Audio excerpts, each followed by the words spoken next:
I saw my daughter at the mall food court counting coins like a beggar. I asked her, "Where is the car Dad bought you?" She looked down and whispered that her husband and mother-in-law took her car and her money and even threatened to take her daughter. I just told her, "Do not worry. Dad will handle this." My name is Isaiah Thorne. I am 71 years old and I spent 40 years as a forensic auditor finding money that powerful people tried to hide. They called me the Silent Lion because I never roared before I struck. Today I am going to tell you how I used those same skills to dismantle the life of the man who thought he could break my little girl. Before I continue this story, let me know where you are watching from in the comments below. Hit like and subscribe if you have ever had to protect your child from a toxic marriage. It was a Tuesday afternoon in early November, the kind of day where the air inside the mall feels recycled and heavy. I was there to buy a birthday present for my granddaughter Lily, who was turning 5. I had a simple plan: buy the biggest dollhouse I could find, get a pretzel, and drive over to my daughter Maya's house to surprise them. I walked past the food court on my way to the toy store. The noise was the usual mix of screaming teenagers and sizzling grease. I was not planning to stop until I saw a silhouette that made my heart stutter in my chest. Sitting at a sticky corner table near the trash cans was a woman who looked like a ghost of my daughter. Maya is 32. She used to be the kind of woman who walked into a room and the atmosphere changed. She had my late wife Clara's smile and my stubbornness.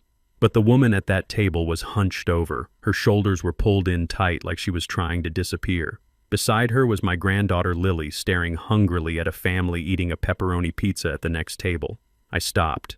I stood behind a plastic palm tree and just watched. I am an observer by nature and by trade. You do not catch thieves by running in shouting. You catch them by watching the numbers. And right now the numbers were telling me a terrifying story. Maya opened her wallet. It was the red leather one I gave her 3 Christmases ago. She turned it upside down on the table. A few quarters, some dimes, a handful of pennies. She started counting them, one by one. Her fingers were shaking. I saw her lips moving doing the math. Then she looked up at the menu board above the pizza place. She looked back down at the coins. She shook her head and pushed a dime toward the pile, but then pulled it back. My blood ran cold. Last month I wired $5,000 to her joint account with her husband Braden. She told me the transmission on her car was acting up. $5,000. That is enough to fix a transmission and buy enough pizza to feed this entire food court. Why was my child counting pennies? I took a breath to calm the rage rising in my throat. I adjusted my coat and walked over. I tapped the table with my knuckles. Maya jumped like she had been shot. Her hands slammed down over the pile of coins, trying to hide them. When she looked up and saw it was me, the color drained from her face completely. "Daddy," she stammered. Her voice was thin and brittle. "What are you doing here?" I pulled out a chair and sat down. I looked at Lily. "Hi there, sweet pea." "Hi, Grandpa," Lily said. Her voice was small. "I am hungry." Maya quickly hushed her. "Lily, stop it. We are eating soon. We just have to wait a little bit." I looked at the coins peeking out from under Maya's hand. I looked at her coat. It was threadbare at the cuffs. This was not the coat she wore last winter. "Maya," I said, keeping my voice level, "where is the Lexus?" The Lexus was my wedding gift to her 5 years ago. A pearl white SUV, safe, reliable, fully paid off. I wanted to make sure my daughter never had to worry about getting from point A to point B. She looked away. She could not meet my eyes. "It is in the shop," she said too quickly. "The transmission. Remember I told you, it is taking longer than expected. I am an auditor, Maya. I know when numbers do not add up, and I know when people are lying. The transmission excuse was flimsy a month ago, but now it was full of holes." "And the rental car?" I asked. "If the Lexus is in the shop for a month, insurance covers a rental." "Or did you walk here?" She bit her lip. "I took the bus. It is better for the environment, Daddy. You know Braden is very eco-conscious." Braden, her husband. A man who sells luxury real estate and wears suits that cost more than my first car. The man who drove a Porsche. Eco-conscious. I almost laughed, but it would have been a bitter sound. Grandma Pat took it. The voice was tiny, but it cut through the noise of the food court like a knife. I looked down at Lily. Maya froze. "Lily, hush." "No, Maya," I said softly. "Let her speak." "Lily, What did you say? Lily swung her legs under the chair.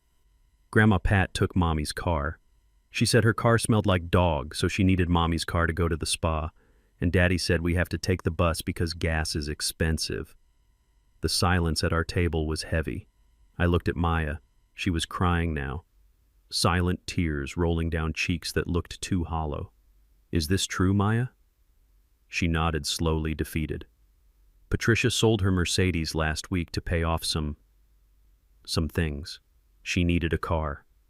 Braden told me to give her the keys.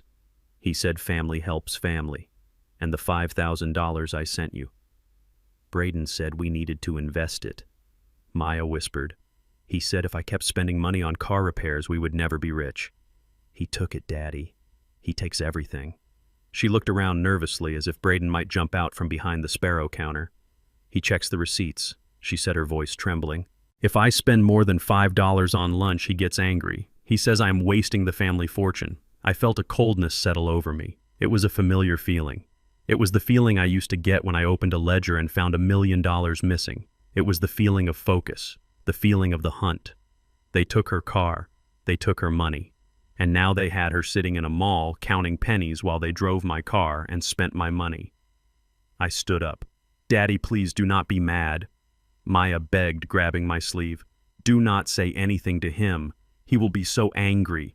He threatened to take Lily. He said he would tell the judge I am unstable. I looked at her hand on my arm. Her fingernails were bitten down to the quick. I am not mad, I lied. I am just hungry. I walked over to the pizza counter. The teenager behind the register looked bored. Give me 2 large pepperoni pizzas, I said, and breadsticks, and 3 large sodas. That will be $42.50, the kid said. I reached into my wallet. I did not pull out cash. I pulled out my American Express black card. The heavy metal card made a distinct clink when I dropped it on the counter. The kid's eyes widened. He had probably never seen one before. I walked back to the table with the receipt. I sat down and took Lily's small hand in mine. We are going to eat, I said. And then I am going to drive you home. But the bus pass. Maya started. Forget the bus, I said. My voice was low, but it had that tone.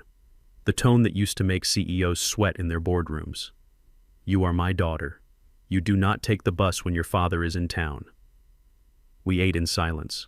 Lily devoured the pizza like she had not had a hot meal in days. Maya ate slowly, looking at her phone every 2 minutes, terrified of a missed call or text. I watched them. I watched the way Maya flinched when a tray dropped nearby. I watched the way she wiped Lily's mouth with a napkin gently but frantically, as if a dirty face was a crime. I was not just watching my daughter. I was watching a crime scene. Braden Sterling, a man I had welcomed into my family, a man I had shaken hands with. He had turned my vibrant, confident girl into this frightened bird. I finished my soda and set the cup down. In my head, the ledger was opening. Credit column. My daughter's love. Her patience. The $5,000 cash. The Lexus SUV. The down payment I gave them for their house. Debit column abuse.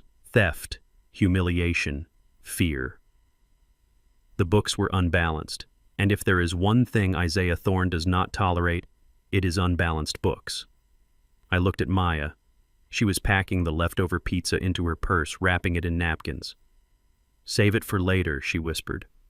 Braden does not like us buying dinner. I stood up and put my hand on her shoulder. Let's go home, Maya, I said. I want to say hello to my son-in-law. I did not tell her that I was also planning to say goodbye to him. I just did not know exactly how yet. But as we walked out to the parking lot and I helped Lily into the back seat of my sedan, I knew one thing for certain.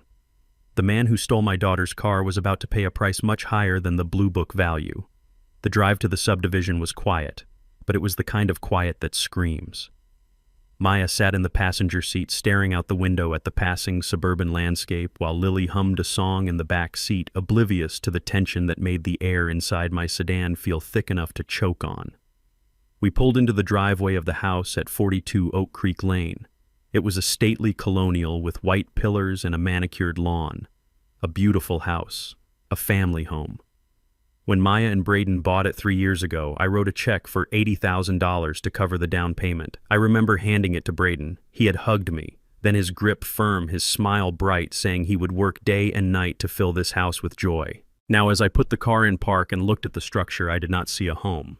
I saw a crime scene where a robbery was in progress. The garage door was open, and what I saw made the hair on the back of my neck stand up. My sedan is not a luxury vehicle, but I keep it clean. I respect my machines. Parked in the center of the double garage, taking up 2 spaces like a king on a throne, was a brand new Porsche 911 Carrera.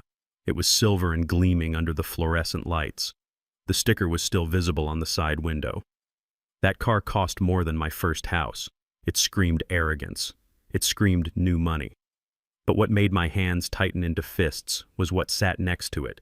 Shoved off to the side with one wheel up on the concrete lip of the garage was the pearl-white Lexus RX 350 I had given Maya on her wedding day. It was filthy. A thick layer of dust coated the hood. Someone had drawn a smiley face in the dirt on the rear window. Through the glass, I could see the interior. The beige leather seats I had specially ordered were buried under fast food wrappers, gym bags, and empty coffee cups. It looked like a dumpster on wheels. This was the car Braden said was in the shop. This was the car my daughter supposedly could not drive because of a transmission issue. The only issue with this car was the disrespect of the people holding the keys. We got out. Maya moved quickly, her head down, rushing toward the side door like she was afraid of being seen. I followed at my own pace, my cane tapping a slow, rhythmic warning on the concrete. Lily skipped ahead, innocent and happy to be home, but even she stopped at the door, waiting for permission to enter. That small hesitation broke my heart. A 5-year-old should not need permission to enter her own home. We walked into the kitchen. It was an open-concept layout, modern and expensive. The countertops were quartz, the appliances were stainless steel. But the atmosphere was toxic. The air smelled of expensive perfume and stale aggression. In the adjacent living room, the television was blaring a reality show about rich housewives. Lying on the custom Italian leather sofa was Patricia Sterling, Braden's mother. She was 62 but fought every day to look 40. She was wearing a silk robe that probably cost $500, and she was eating chocolate truffles from a gold box. She did not turn her head when the door opened. She did not look to see if her granddaughter was safe. She just shouted over the back of the couch without shifting her gaze from the screen. "You are late, Maya. I have been waiting for my tea for 20 minutes. My throat is parched." Maya dropped her purse on the counter. "I am sorry, Patricia, the bus was slow, and then we ran into my dad." Patricia finally turned. Her eyes scanned me up and down. She did not see Isaiah Thorne, the man who paid for the roof over her head. She saw an inconvenience. An old black man in a tweed coat who did not belong in her pristine world. Oh. Him. "Hello, Isaiah. Please do not track mud on the rug. We just had it professionally cleaned." She turned back to the TV. "Maya Earl Grey. And use the good china. Don't chip it like you did last time." I watched my daughter. My brilliant, capable daughter who graduated with honors from nursing school. She did not argue. She did not defend me. She just took off her coat and immediately went to the kettle. Her movements were automatic, like a robot programmed to serve. She was terrified. I stood in the middle of the kitchen, leaning on my cane, letting my eyes record everything. There were stacks of unopened mail on the counter marked past due. There were empty wine bottles near the recycling bin. This house was bleeding money. Suddenly, the sound of booming laughter came from the home office down the hall. The door swung open and Braden strode out. He was wearing a navy blue suit that was tailored a little too tight a style meant to show off a gym body he did not quite have. He had a Bluetooth earpiece in his ear, and he was shouting so loud the whole house shook. "Listen to me, Jerry. I do not care what the market says. I am telling you, this is a $1 million deal. We flip it, we double our money in 3 months. It is a no-brainer. Just get the papers ready. I am closing this deal whether they like it or not." He hung up the phone with a theatrical tap of his finger and looked up. He saw me standing there. His expression shifted from fake business aggression to a smug, condescending grin. He walked over, extending a hand that felt clammy and weak despite his firm squeeze. "Isaiah." What a surprise. "To what do we owe the honor? You did not come to ask for a loan, did you? Because, as you can hear, I am in the middle of closing a massive deal. Cash flow is tight. When you are building an empire, you know how it is." He laughed at his own joke, a loud barking sound that lacked any real humor. I looked at him. I looked at the man who stood at the altar 5 years ago. I remembered that day clearly. The church was full of flowers I had paid for. Braden had tears in his eyes. He had held Maya's hands and vowed to cherish her, to protect her, to treat her like the queen she was. He had looked me in the eye at the reception and said, "Mr. Thorne, I will spend every day of my life making sure she never wants for anything." That man was a lie. This man standing before me was the truth. A predator in a polyester blend suit. I gripped my cane tighter, but I kept my face smooth. I put on the mask of the harmless old retiree, the mask they expected to see. I chuckled a dry, wheezing sound. "No Braden, no loans today, just came to see my girls. Heard you were doing big things. That Porsche in the driveway looks fast." Braden puffed out his chest. "Fast is an understatement, Isaiah. That is German engineering at its finest. 0 to 60 in 3 seconds. You have to spend money to make money right. It is all about image. Clients see that car, they know I am a winner." From the kitchen came the sound of a cup clinking against a saucer. Maya was carrying a silver tray to Patricia. Her hands were shaking slightly. "Careful, Maya," Patricia snapped. "Do not spill it. Honestly, Braden, I do not know why we cannot hire a proper maid. This service is excruciatingly slow." Braden rolled his eyes and looked at me as if seeking a conspirator. "Women right, Isaiah. Can't live with them, can't live without them. Anyway, make yourself at home, just don't touch the home theater system. I have it calibrated perfectly." He turned his back on me and walked to the fridge, grabbing a sparkling water. "Maya, honey, when you are done playing waitress, I need my gray suit dry cleaned for tomorrow. And hurry up with dinner, I am starving. Making millions works up an appetite." I stood there and I felt a cold calm settle over my spirit. It was the same feeling I used to get when I found a discrepancy in a corporate ledger. A missing zero. A duplicated invoice. The small thread that when pulled unravels the whole sweater. They thought I was just an old man occupying space in their living room. They thought my silence was weakness. They thought my daughter was broken and I was too senile to notice. I watched Maya carefully place the tea on the table for the woman who treated her like a servant. I watched Braden lean against the counter drinking water he didn't pay for in a house he didn't own, talking about millions he didn't have.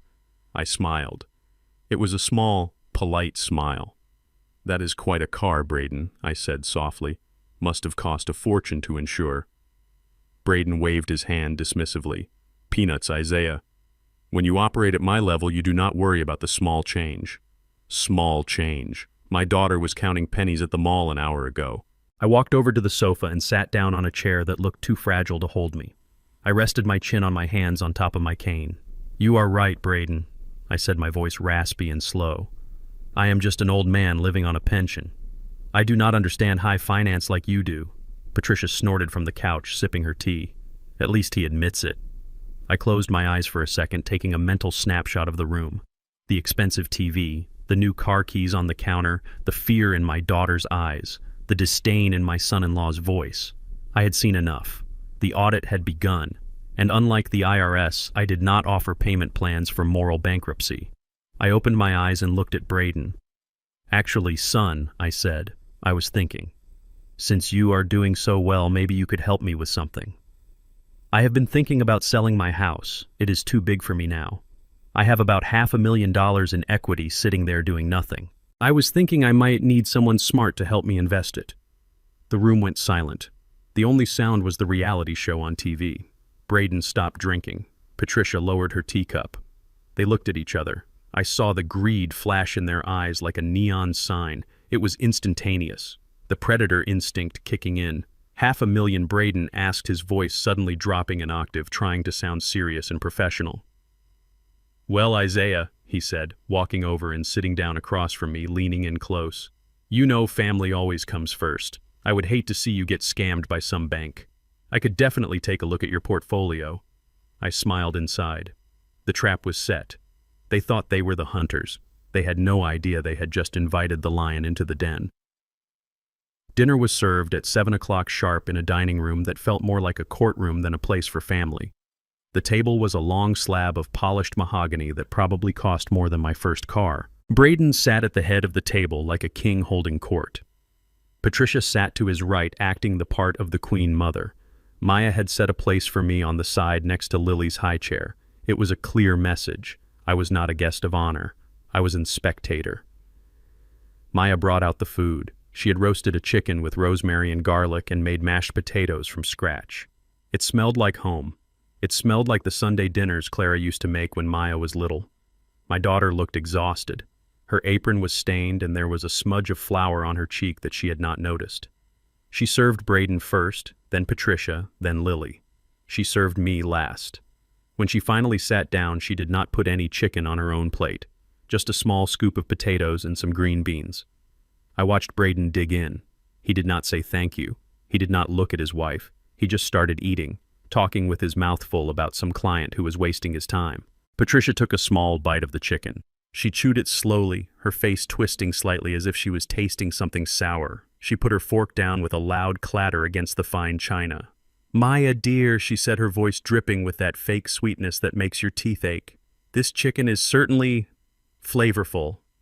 Maya looked up, her eyes wide with anxiety. "Is it okay, Patricia?" "I used the recipe you gave me." Patricia dabbed her mouth with a linen napkin. "Oh, the recipe was fine. I think it is just the seasoning. You have such a heavy hand with the spices. It must be a cultural thing. You know how your people love to overcompensate with flavor. It is just a bit aggressive for a refined palate, don't you think?" The room went deadly silent. I gripped my fork so hard my knuckles turned the color of ash. "Your people." She said it so casually, so effortlessly. It was a microaggression sharp as a razor blade disguised as a dinner critique. Maya looked down at her plate. "I am sorry," she whispered. "I will make it blander next time." "No need to apologize," Braden said, waving a chicken leg in the air. "Mom is just sensitive. You know she has sophisticated taste buds. Just scrape the skin off, Mom, it is fine." I took a bite of the chicken. It was perfect. It tasted like love and hard work. But in this house, love was something to be scraped off and discarded. I decided it was time to change the subject. Time to pull the thread I had found in the garage. "The chicken is delicious, Maya," I said loud enough to cut through the tension. "But you know what would make this dinner better? Knowing my daughter has a safe way to get to work." Braden stopped chewing. He looked at me, his eyes narrowing. Patricia sighed loudly, clearly annoyed that the invisible man was speaking. I walked past the garage earlier. I continued, keeping my voice calm and befuddled. "I saw that fancy Porsche of yours, Braden. Beautiful machine. But I noticed something missing. I did not see Maya's Lexus, the one I bought her for the wedding." I took a sip of water, watching Braden over the rim of the glass. I wanted to see him squirm. I wanted to see the lie form on his lips. Braden wiped his mouth. He did not look guilty. He looked defiant. "Oh, that," he said casually. "Yeah, I meant to tell you. We sold it." The fork halfway to my mouth stopped. I put it down slowly. "You sold it," I repeated. "You sold the car that I bought and paid for. The car that is titled in my daughter's name." "Technically," Braden said, leaning back in his chair and picking his teeth with a fingernail, "technically I sold it. Maya signed the power of attorney forms a few months ago for some tax stuff. It gave me the authority to manage our assets." "Our assets?" I asked. "That car was a gift to her, Braden. Not to you, not to the estate, to her." He laughed. A short, dismissive bark. "Isaiah, you are living in the past. In a modern marriage, everything is shared. We are a team. And as the team captain, I have to make hard decisions for the greater good." "And what was the greater good here?" I asked, fighting the urge to reach across the table and grab him by his silk tie. "Crypto," he said, as if that one word explained everything. "Bitcoin, Ethereum. The market is exploding, Isaiah." I took the cash from the Lexus and put it all into a new coin that is going to the moon. In 6 months, that Lexus will turn into a Ferrari. You have to think big. I looked at Maya. She was staring at her mashed potatoes, pushing them around with her fork. She knew. She knew the money was not in crypto. She knew it was gone. "But she takes the bus," I said. "My daughter takes the bus to the hospital where she works 12-hour shifts, while you drive a Porsche." Braden shrugged. "The bus is fine. It builds character. Besides, she works 3 miles away. It is practically walking distance. The Porsche is a business expense. I need it to close deals. Maya just needs to get to work." It is simple economics. Simple economics. He was talking about my child, like she was a liability on a balance sheet. I leaned forward. The old man mask slipped just a fraction. "I gave her that car so she would be safe," I said, my voice dropping an octave. "I gave her that car so she could come see me. I did not give it to you to gamble on magic internet money." Braden slammed his hand on the table. The silverware jumped.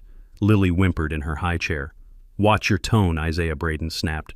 You are a guest in my house. Do not come in here and lecture me about how to manage my finances. You spent your life counting beans for other people. I am building an empire. I know what I am doing. I looked at him. I saw the sweat on his upper lip. I saw the dilation of his pupils. He did not look like an emperor. He looked like a junkie who had just pawned his wife's wedding ring. Maya looked up, tears swimming in her eyes. Daddy, please, she said, her voice trembling. It is okay. Braden said he will buy me a new car when the investment pays off. He promised. She was trying to keep the peace. She was trying to protect him. He promised, I asked, looking at Braden. Just like he promised to take care of you. Braden stood up. His face was red. That is enough. I am not going to be insulted at my own dinner table by a man whose net worth I could make in a single weekend. Maya stood up too. Braden, please, he did not mean it. He is just... Sit down, Maya. Patricia's voice cut through the room like a whip. We all looked at her. She had not stopped eating during the entire argument. Now she looked up, her eyes cold and hard, fixing Maya with a stare that would freeze water. Sit down, she repeated. The men are talking business. This does not concern you. But it is my car, Maya said, a spark of defiance finally igniting in her chest. It was my gift. It is family property, Patricia snapped. And Braden is the head of this family. If he decides it is better invested elsewhere, then that is the final word. You should be grateful he is trying to build a future for you instead of whining about a car. Now sit down and finish your dinner. You are upsetting your daughter. Maya looked at me. She looked at Braden. Then she looked at Lily, who was crying silently. The spark died. Her shoulders slumped. She sat down. I am sorry, she whispered to the table. Braden smirked. He looked at me with pure triumph. See, Isaiah, he said, sitting back down. We have it under control. Maya understands her role. He picked up his fork and stabbed a piece of potato. Now let's talk about this house of yours. You said you wanted to sell. I can have the paperwork drawn up by morning. No need to involve realtors and pay commissions. I will handle it all for you. Family discount. I looked at the three of them. The arrogant thief, the cruel matriarch, and the broken woman who used to be my little girl. I picked up my glass of water. My hand was steady. That sounds very generous of you, Braden, I said. My voice was calm again. The mask was back in place. But behind the mask, the auditor was working. I had seen the books, I had seen the discrepancies, and now I had seen the management. I took a sip of water. By morning, I said. That sounds fast. Money never sleeps, Isaiah Braden said, winking. Neither does justice, I thought. I finished my dinner in silence. The food was cold, but my resolve was burning hot. They wanted my house. They wanted my remaining money. They wanted to strip me dry just like they had stripped Maya. They had no idea. They thought they were shearing a sheep. They did not know they were skinning a wolf. After dinner, Maya cleared the table. Patricia moved to the living room to watch more TV. Braden went back to his office to make more fake phone calls. I stayed in the kitchen drying dishes for Maya. Daddy, she whispered when the water was running. You should go. You should not sell the house. Please, just go. I looked at her. I dried a plate carefully. It was a plate I had bought them for their first anniversary. I am not going anywhere, baby girl, I said softly. But Braden, she started. Braden is a very smart man. I said loud enough for the baby monitor on the counter to pick up. I think he can really help me double my retirement money. Maya looked at me confused. She searched my face looking for the senility that Braden claimed I had. I winked at her, a slow, deliberate wink. Trust me, I whispered. Then I walked out of the kitchen, tapping my cane on the floor. I had a lot of work to do tonight. I needed to access their Wi-Fi. I needed to see exactly where that Lexus money went, because I knew for a fact it was not in crypto. I went to the guest room they had assigned me. It was a small room on the ground floor, probably intended for a maid. It had a pull-out couch and a dusty lamp. Perfect, I muttered, closing the door. I sat down on the lumpy mattress and pulled my smartphone out of my sock. I am 71 years old, but I learned to code when computers were the size of a room. Braden's password was probably his own birthday. I cracked his network in 3 minutes, and what I found made the sale of the Lexus look like petty theft. The invisible cruelty was not just about words or microaggression. It was about numbers. And the numbers I was looking at on my small screen told me one thing. Braden Sterling was not investing. He was drowning, and he was using my daughter as his life raft. I lay back on the pillow listening to the sounds of the house. I heard Patricia snoring. I heard Braden shouting at a video game. I heard Maya weeping softly in the room upstairs. Cry tonight, baby girl, I thought, because tomorrow, Daddy starts the foreclosure on their happiness. The night air in the backyard was biting and cold. It was late November, and the wind stripped the last of the dead leaves from the oak trees that lined the property. I buttoned my tweed coat, but the chill I felt had nothing to do with the weather. I had asked Maya to step outside with me under the pretense of looking at the old swing set I had built for Lily 3 years ago. It was a sturdy wooden structure made of treated cedar because I wanted it to last until my granddaughter was too old to use it. Now, as we stood there in the shadows of the house, I noticed the swing was broken. One of the chains was snapped, hanging limp and rusted. It was just another thing in this house that Braden had promised to maintain and had instead let rot. Maya stood hugging herself, rubbing her arms as if trying to hold her shattering pieces together. The light from the kitchen window cast a long yellow rectangle on the lawn. Inside, we could see the silhouettes of Braden and Patricia moving around. They were probably opening another bottle of wine, celebrating the imminent windfall they expected from selling my house. I looked at my daughter. In the moonlight, she looked so young and yet so incredibly old. The spark was gone from her eyes, replaced by a dull, terrified exhaustion. "Tell me everything, Maya," I said. My voice was low, barely a whisper over the wind. "And do not lie to me to protect him. I need to know the numbers. I cannot fix what I cannot measure." Maya let out a sob that she had been holding back for months. It started as a small whimper, and then her knees gave way. I caught her. I held her up just like I did when she was learning to walk. She buried her face in my chest, and the dam broke. "Daddy, it is all gone," she cried into my coat. "Every cent. The savings account you set up for us. The emergency fund. The college fund for Lily. It is all zero." I felt my heart skip a beat. I stroked her hair, trying to keep my breathing steady. "How much, Maya?" She pulled back, wiping her eyes with her sleeve. "Over $200,000, including the credit cards. He opened cards in my name, Daddy. He said it was for his business expenses and that he would pay them off before the interest hit, but he never did. The collectors call my phone 10 times a day. I have to block unknown numbers just to get through a shift at the hospital." I closed my eyes. Identity theft. Credit card fraud. And he had done it to his own wife. "Why didn't you tell me sooner?" I asked gently. "Why did you let it get this far?" She looked at the house, her eyes wide with fear. "Because I was ashamed. And because he said it was normal. He said all great businessmen leverage debt. He said I was being small-minded. He made me feel like I was the one holding us back from being rich. He is so good with words, Daddy. He twists everything until I don't know what is up and what is down." Gaslighting. I knew the term. I had seen con men use it on investors for 40 years. But seeing it used on my own flesh and blood made a red haze of rage form behind my eyes. "I am going in there," I said.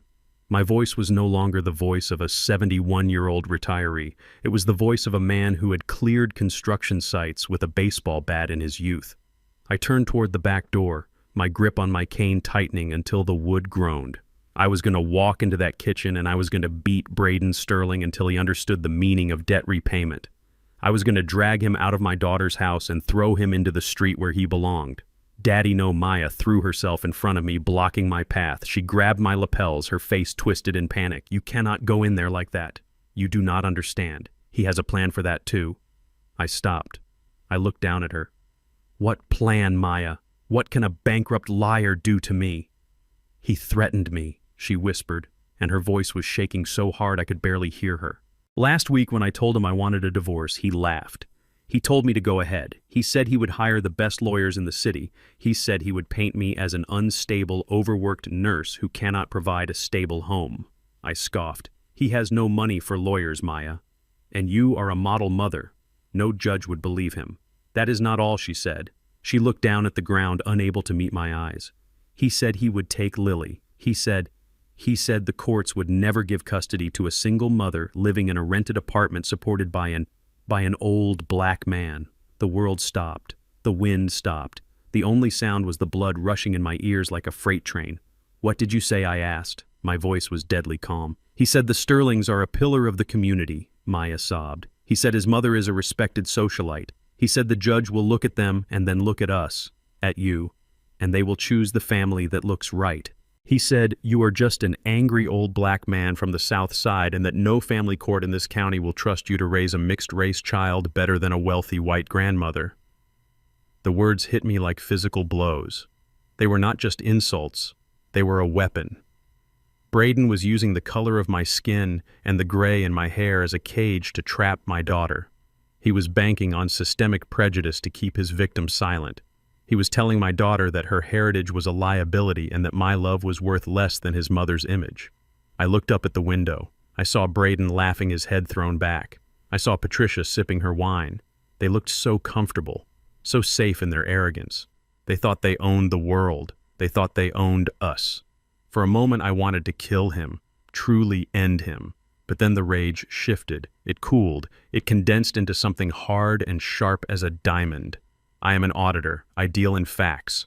And the fact was Braden was right about one thing. If I went in there swinging a cane and shouting, I would be exactly what he wanted me to be. The angry, aggressive old man. The police would come. I would be arrested. Braden would play the victim. He would get a restraining order. And he would use that police report to take Lily away forever. He had set a trap. And I had almost walked right into it. I took a deep breath. The cold air filled my lungs, cooling the fire in my chest. I looked at my hands. They were trembling not from fear, but from the effort of holding back the violence. I slowly unclenched my fists. I smoothed down the front of my coat. I reached out and wiped the tears from Maya's face. "He said that, did he?" I asked softly. Maya nodded, terrified that I was going to explode. I looked at her. I looked at the fear in her eyes.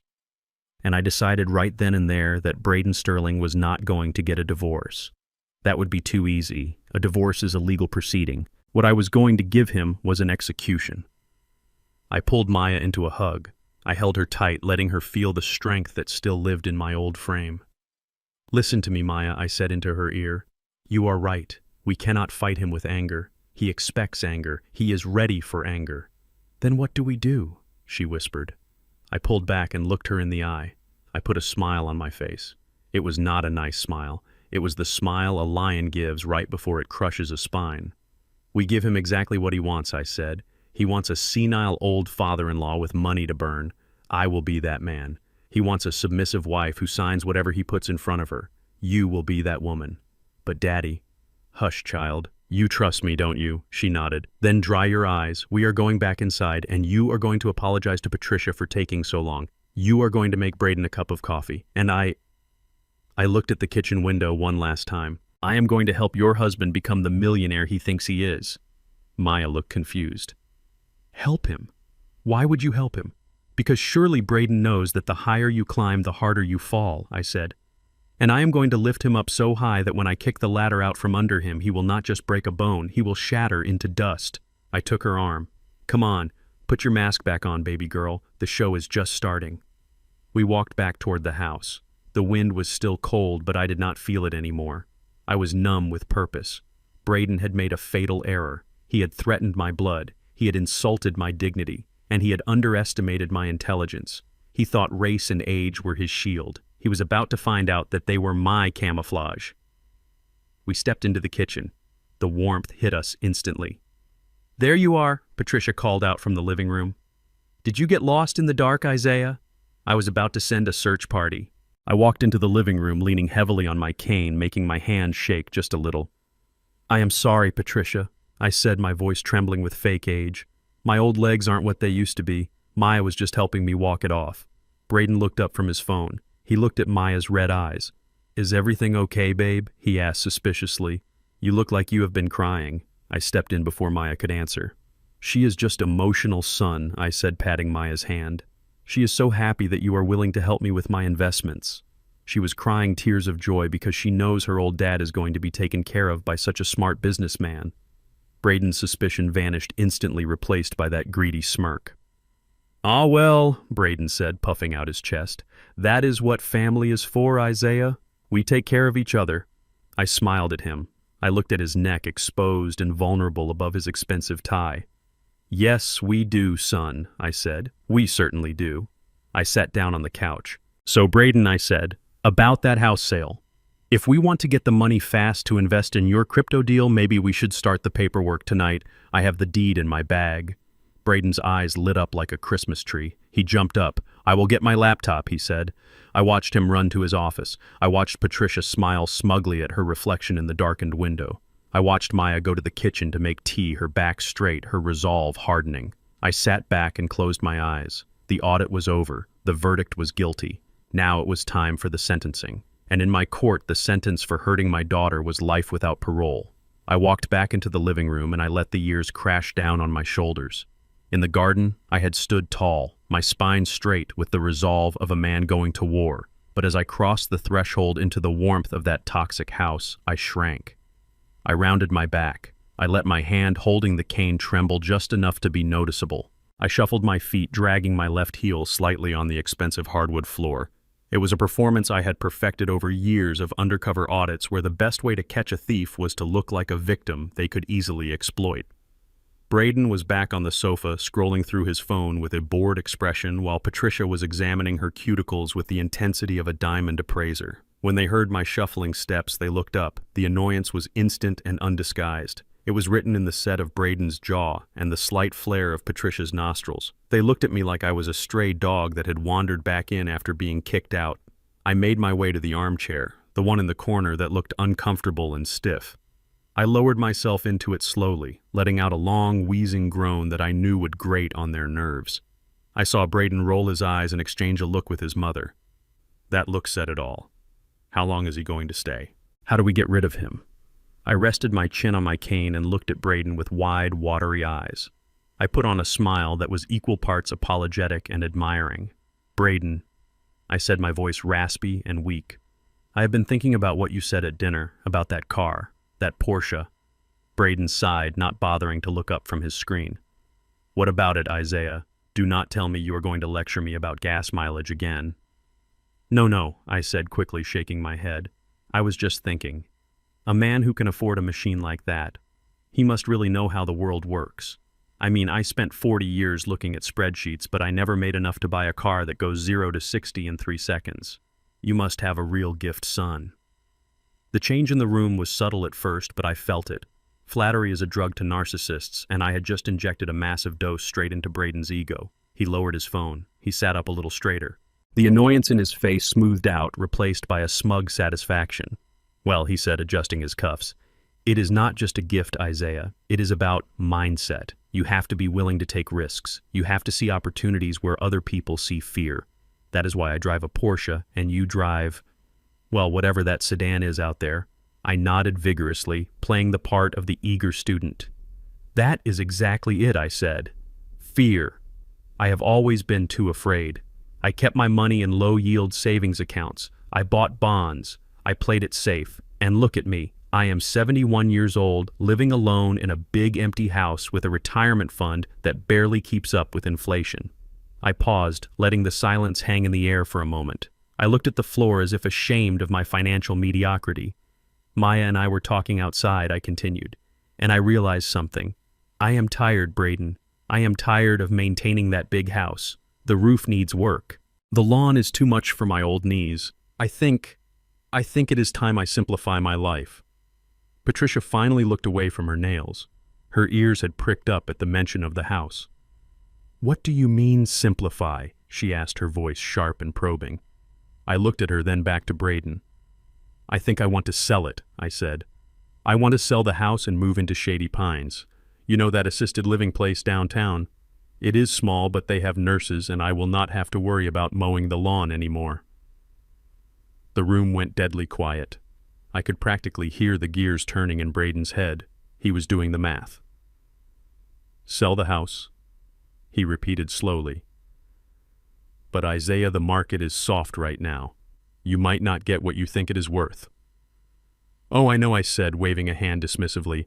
"I am not looking to get rich. I just want enough to pay for the nursing home. I had an appraisal done last week, actually, just for curiosity." I stopped. I reached into my pocket and pulled out a handkerchief, wiping my forehead. I let them wait. I let the anticipation build, and Braden asked, leaning forward, his elbows on his knees. What did they say? They said in the current condition I could probably get $500,000 for it, I said. Maybe $550 if I fix the roof. $500,000. The number hung in the air like a shimmering mirage. I saw Braden's pupils dilate. I saw Patricia sit up straight on the sofa, her silk robe slipping off her shoulder. $500,000 was not just money to them. It was a lifeline. It was the solution to their gambling debts, their credit card bills, and their desperate need to maintain this facade of wealth. I saw them exchange a look. This time it was not a look of annoyance. It was a look of predatory excitement. It was the look wolves give each other when a wounded deer stumbles into the clearing. $500,000, Braden said, trying to keep his voice casual but failing miserably. That is a decent chunk of change, Isaiah, but if you put that in a bank it will just rot. Inflation will eat it alive.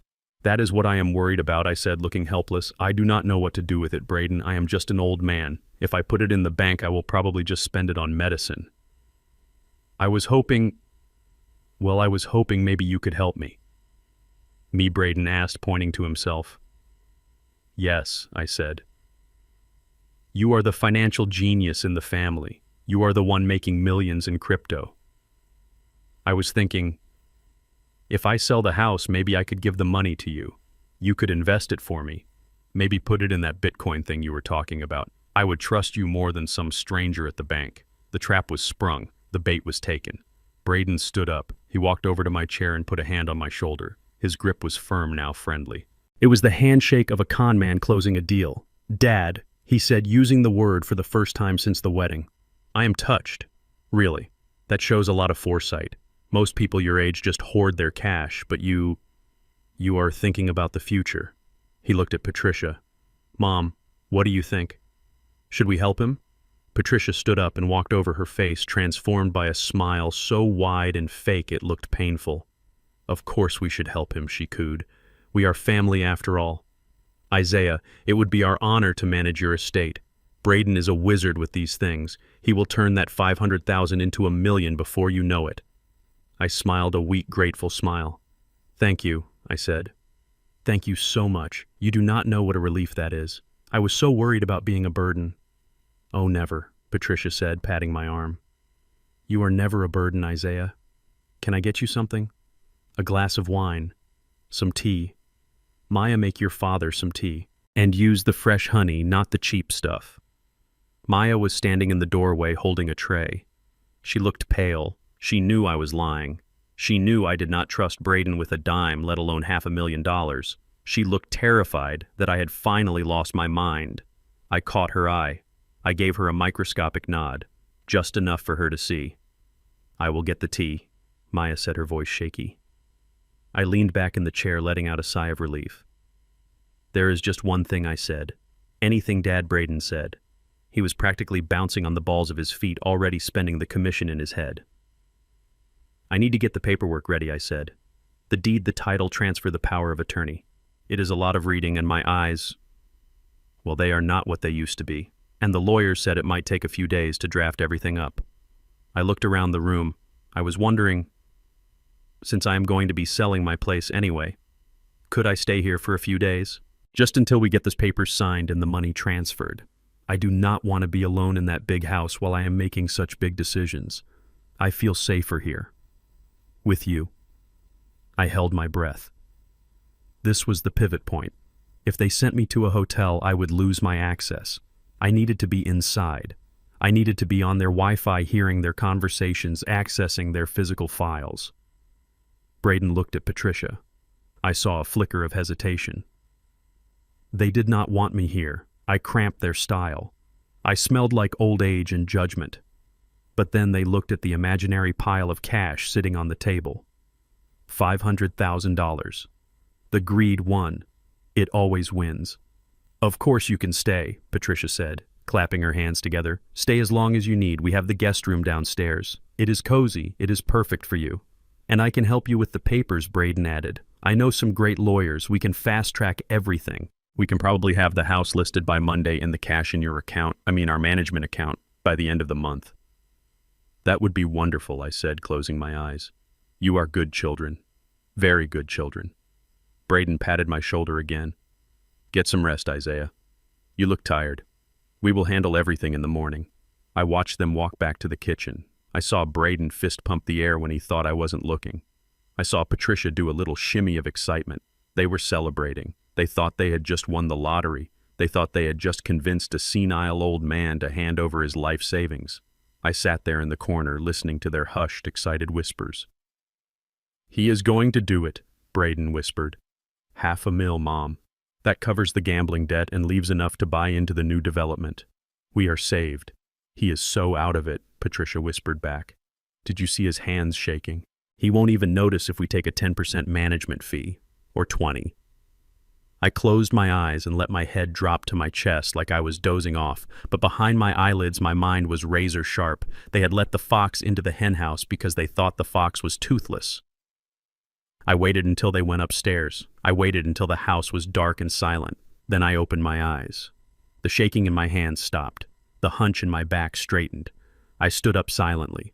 I did not need the cane, but I took it anyway. It had a heavy brass head, a good weapon if things got physical. But tonight my weapon was information. I walked softly to the guest room. I did not unpack. Instead, I took out a small device from my coat pocket. A network sniffer. It was something my old buddy at the bureau gave me. It could intercept traffic on an unsecured Wi-Fi network. And Braden's network was as wide open as his mouth. I sat on the edge of the bed in the dark, watching the small green light on the device blink, blink, blink. Every blink was a packet of data. Every blink was a password, a bank account number, a text message. "You want to manage my money, Braden?" I whispered to the darkness. "Let's see how you managed yours first." I opened my laptop. The screen glowed blue in the dark room, illuminating my face. I was not Isaiah the kindly grandfather anymore. I was Isaiah the auditor. And the audit had officially begun. I started pulling their credit reports. I started tracing the transfers. And what I found in the first 10 minutes made my blood run cold. It wasn't just incompetence. It wasn't just bad luck. It was criminal. I saw transfers to offshore betting sites. I saw payments to a shell company that I suspected belonged to a woman who wasn't my daughter. And I saw the mortgage statements. They weren't just behind on the mortgage. They hadn't paid it in 6 months. The foreclosure notice wasn't a threat anymore. It was a reality. I looked up at the ceiling toward the master bedroom where Braden was sleeping soundly, dreaming of my money. "Sleep tight, son," I thought. "Because when you wake up, you won't own the bed you are lying in." I cracked my knuckles and went to work. By morning, I would know exactly where every penny of my daughter's happiness had gone, and by the end of the week, I would make sure he paid it back with interest. The fool's mask was off. The lion was hunting. The guest room they had promised turned out to be a lie, just like everything else in that house. When it came time to sleep, Patricia told me with a fake apologetic smile that the guest room was currently being used as storage for her winter wardrobe. She said it was too dusty for someone with my delicate lungs. Instead, they pointed me to the den, a small drafty room off the kitchen that smelled of stale cigar smoke and neglect. There was no bed. Just a lumpy leather sofa that was too short for a grown man, and a thin, scratching blanket that looked like it had been stolen from an airline. I did not complain. I thanked them. I told them it was cozy. I told them it reminded me of the naps I used to take in my office back in the day. Braden smirked when he saw me trying to arrange a pillow on the armrest. He saw a pathetic old man accepting the scraps from his table. He did not know that by putting me in the den, he had placed me right next to the household wireless router. He had literally given me the keys to the castle.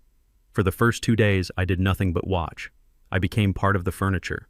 I sat in my corner with a book about gardening, trembling my hands whenever they looked at me, asking confused questions about how to use the TV remote. I let them get comfortable with my presence. I let them believe I was harmless. I observed the rhythm of the house. It was a rhythm of dysfunction. Every morning, Braden would leave at 10 o'clock, claiming he had meetings with high-net-worth investors. He would strut out to the Porsche, adjusting his tie, checking his reflection in the hallway mirror. But I noticed he never took files with him. He never took a laptop. He just took his phone and a wad of cash. Every evening, he would come home at 7, smelling of expensive cologne and mints. The kind of mints you eat to hide the smell of bourbon.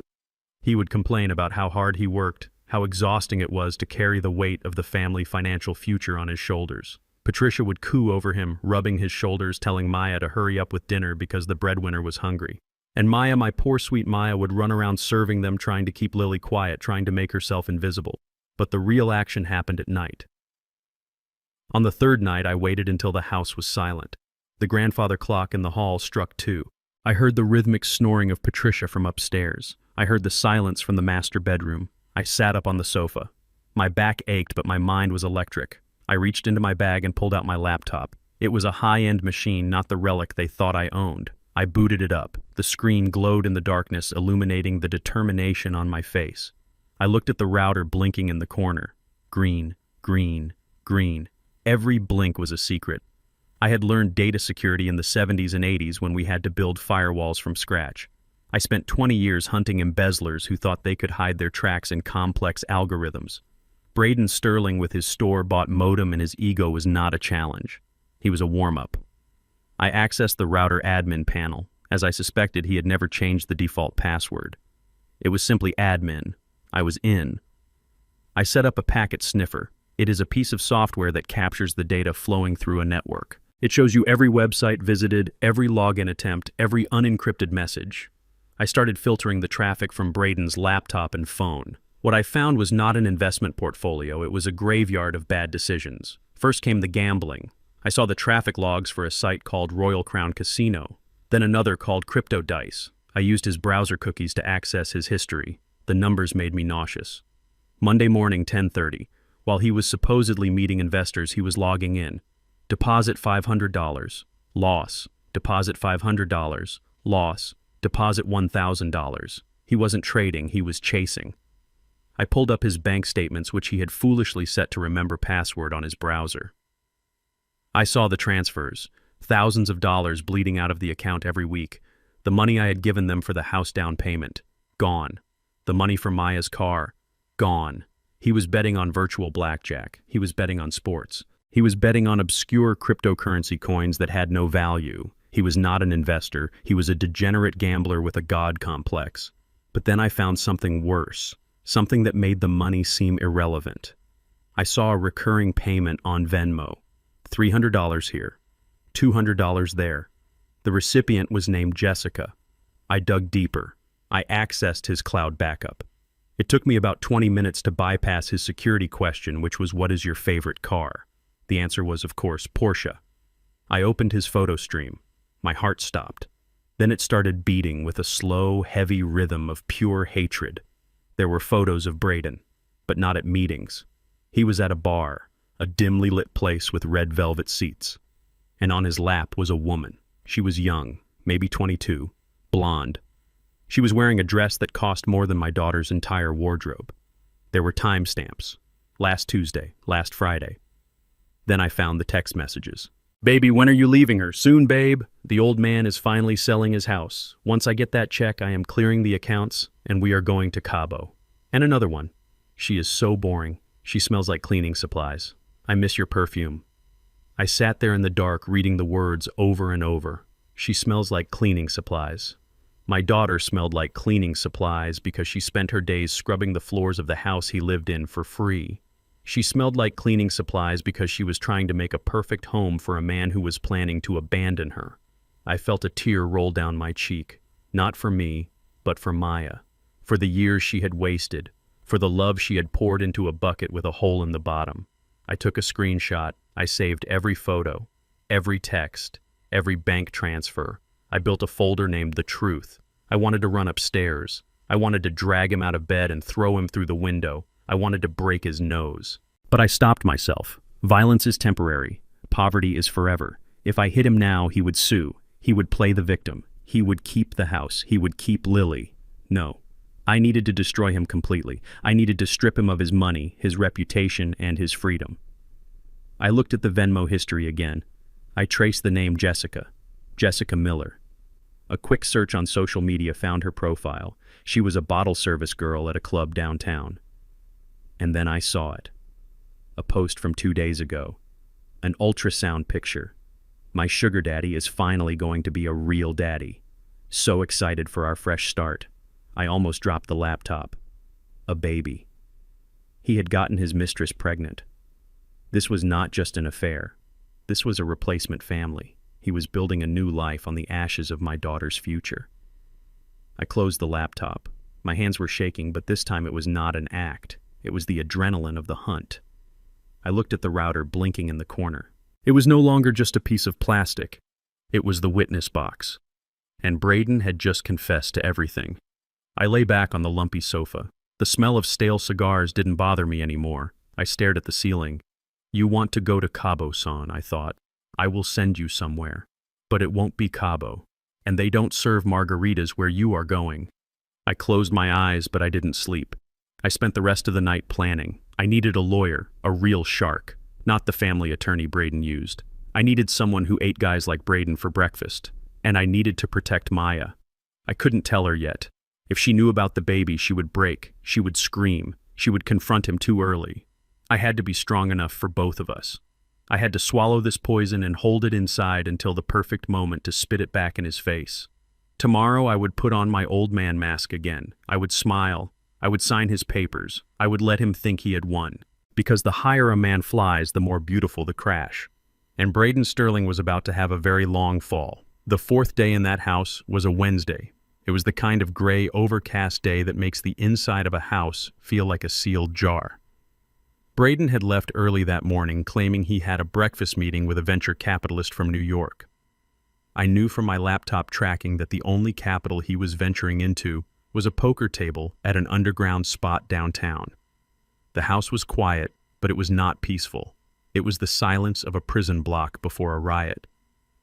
I was sitting in the den pretending to do a crossword puzzle. I had my reading glasses perched on the end of my nose and a pencil in my hand, but my attention was focused entirely on the small white baby monitor sitting on the side table.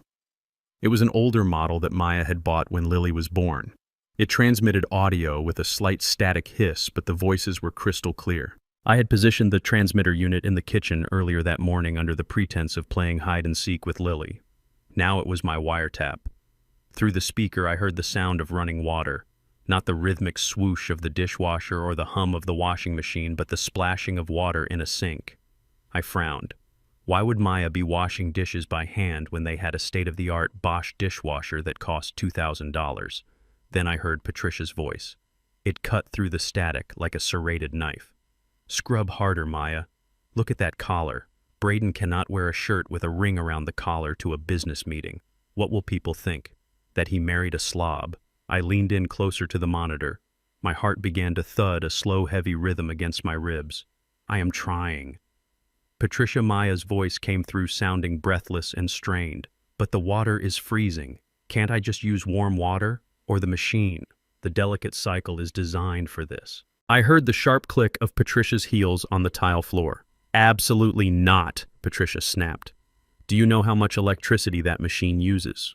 And warm water requires the heater to work overtime. We are trying to economize, Maya. Braden is out there working himself to the bone to build our future, and you are here looking for the easy way out. Laziness is a disease.